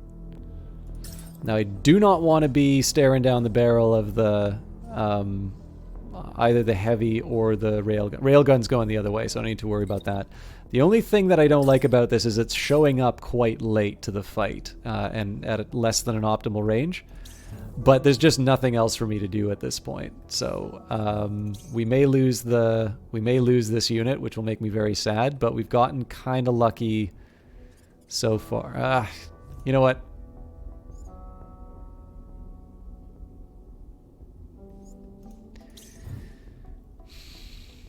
Okay, this is an absolute roll of the dice.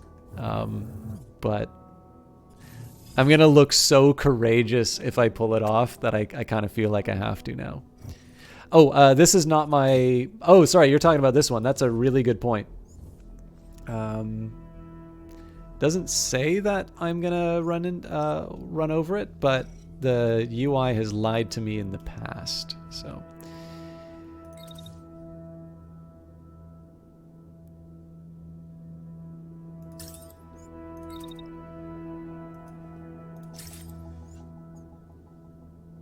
Oh, this is gonna suck all around. Okay.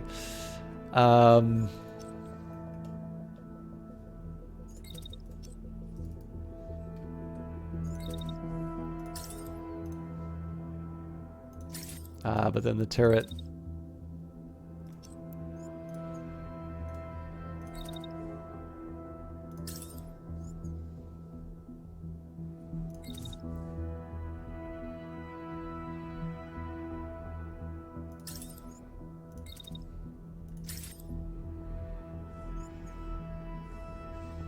Yeah, but then I'm not in the fight anymore. Well, that's life.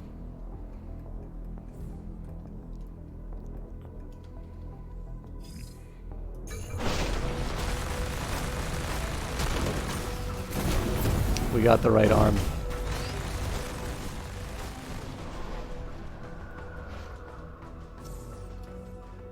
Again, it's not about optimal strategy. It's about bragging rights.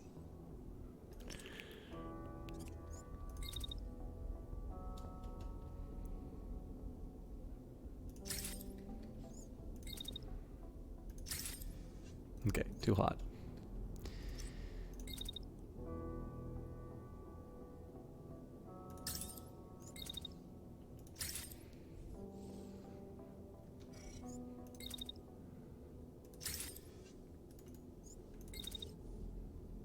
It is ridiculous how fast this thing cools down.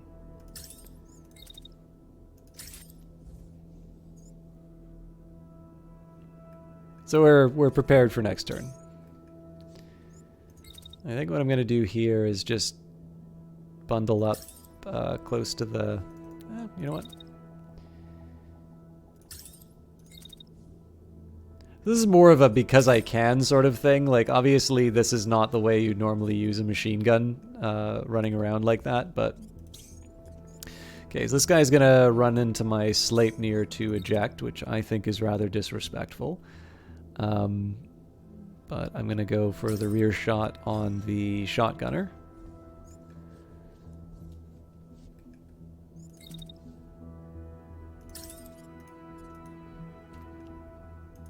And as always, you know, we do the damage that we can. Okay, there's a little extra heat there, so...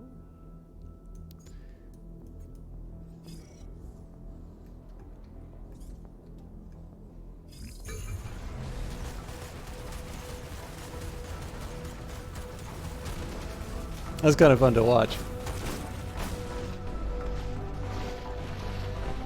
Ooh, that's a good crack. Wait. I think they're all done, aren't they? No, this guy's still around.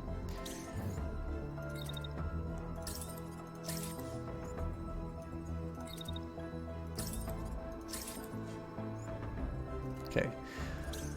Wait it out. Obviously, this is the chance for me to make something of it.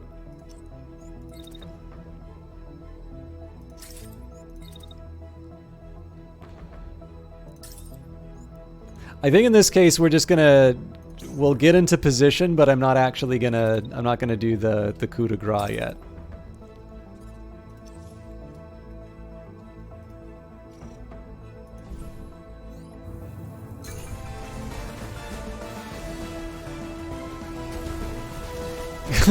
Same team, same team.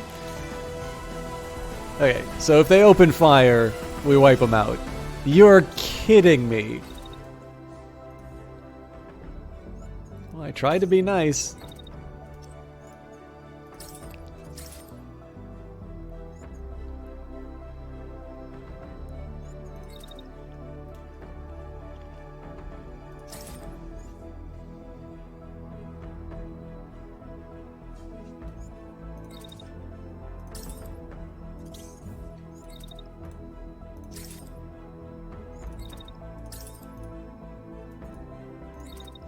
I don't think I could get the third in. Nope.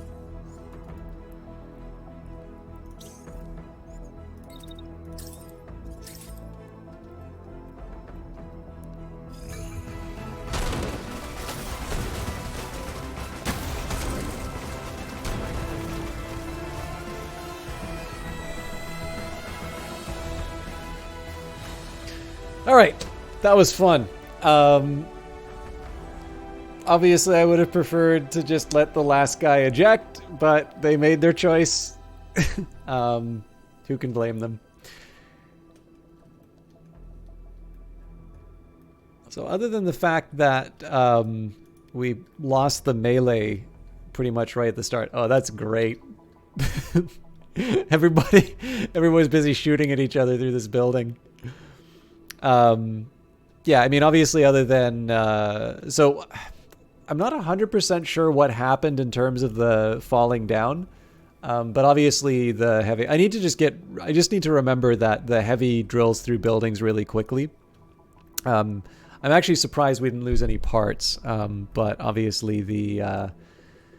obviously the pilot can only withstand so much vibration. So overall, though, not a bad day's work. I've got spare pilots, so I can replace the fatigued one.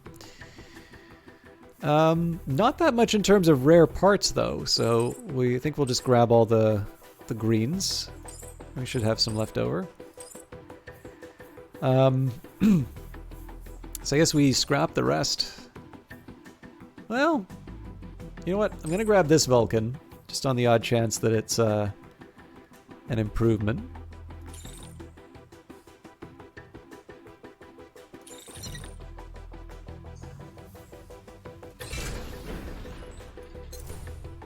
Okay. So this is a convoy. I don't think they're going to be coming after us. The patrol is... Oh, that's right. We don't need to... if we start taking... I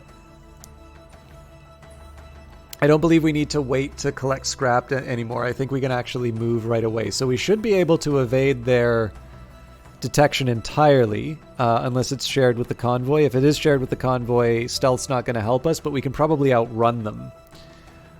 So we'll do a normal run sort of up through here, and then once we sort of clear the radar for the other regions, we can head towards the or not the special ops base, but the revealed locations.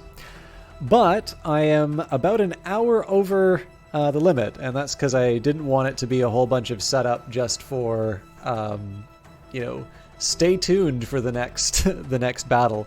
I do need to wrap it up for tonight, though, because I was originally going to try and get some work done, but maybe it's better for me to just get a proper night's sleep and start work early instead of working into the wee hours of the night. But I did want to say thank you to everybody for watching, because I like this update quite a bit. Like I said on the patch notes, it doesn't necessarily have a lot of headlines, but the base upgrades are really interesting.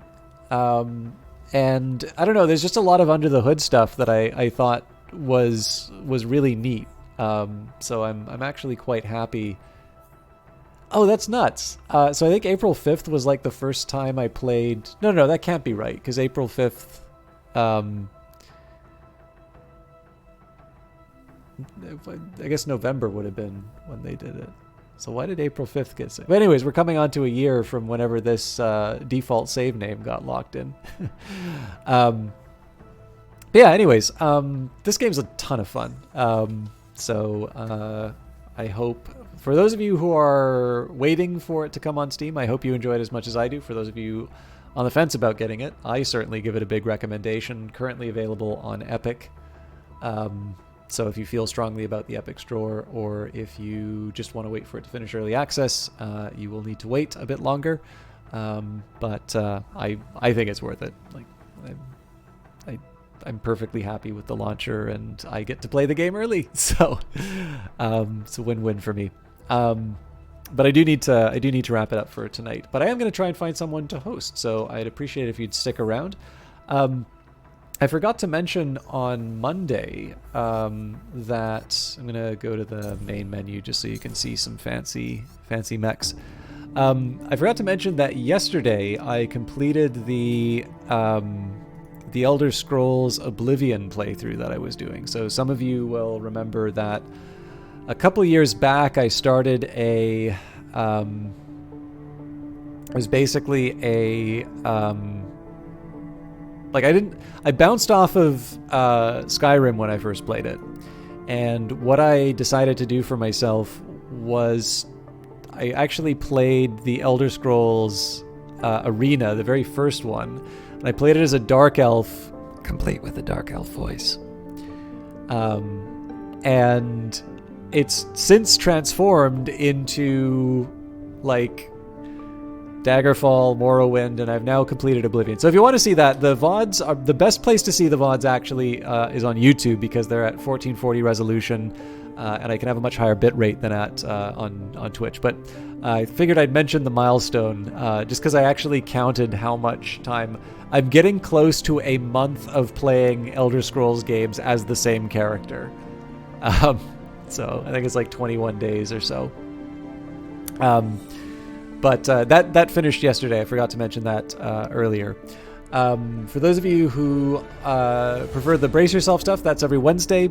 Friday, we're going to be back to the Darkest Dungeon, although I'll probably lose all my level 6 characters and wonder why I'm playing the game. And then, of course, Monday we'll be back to Stellaris. Now, there's a lot of good people online. I'm trying to decide... You know what? IntelliGame. So one of the things I try to do is go by the people... in like the subset of people who I think would be a good host. And IntelliGame is at the... IntelliGame is currently playing Tunic, which is a game that has a local developer working on it. Ottawa-based developer named Eric Billingsley. He makes games under the name Sparse Game Dev, I believe. He's got a wonderful puzzle game called Spring Falls, which we played on stream. But I know he was involved with Tunic. I also know Kevin Regami of Power Up Audio, who worked on this game, was working on Tunic as well. And then on top of that, I found IntelliGame through Victoria Tran, who is another Canadian game developer. Used to work for KitFox and now works for Inner Sloth of Among Us fame, and also does some side projects like Unpacking and all of that. So a decent pedigree of indie names all bundled up into one, and IntelliGame has certainly been very kind in his comments about the stream. So I will leave you in his capable hands for what looks like a very promising indie title. As for myself, I will see some of you on Friday. I see some of you strategy mavens on Monday. And then for those of you just like the Brace Yourself people, I will see you in a week. Have a great night. Please treat IntelliGame well.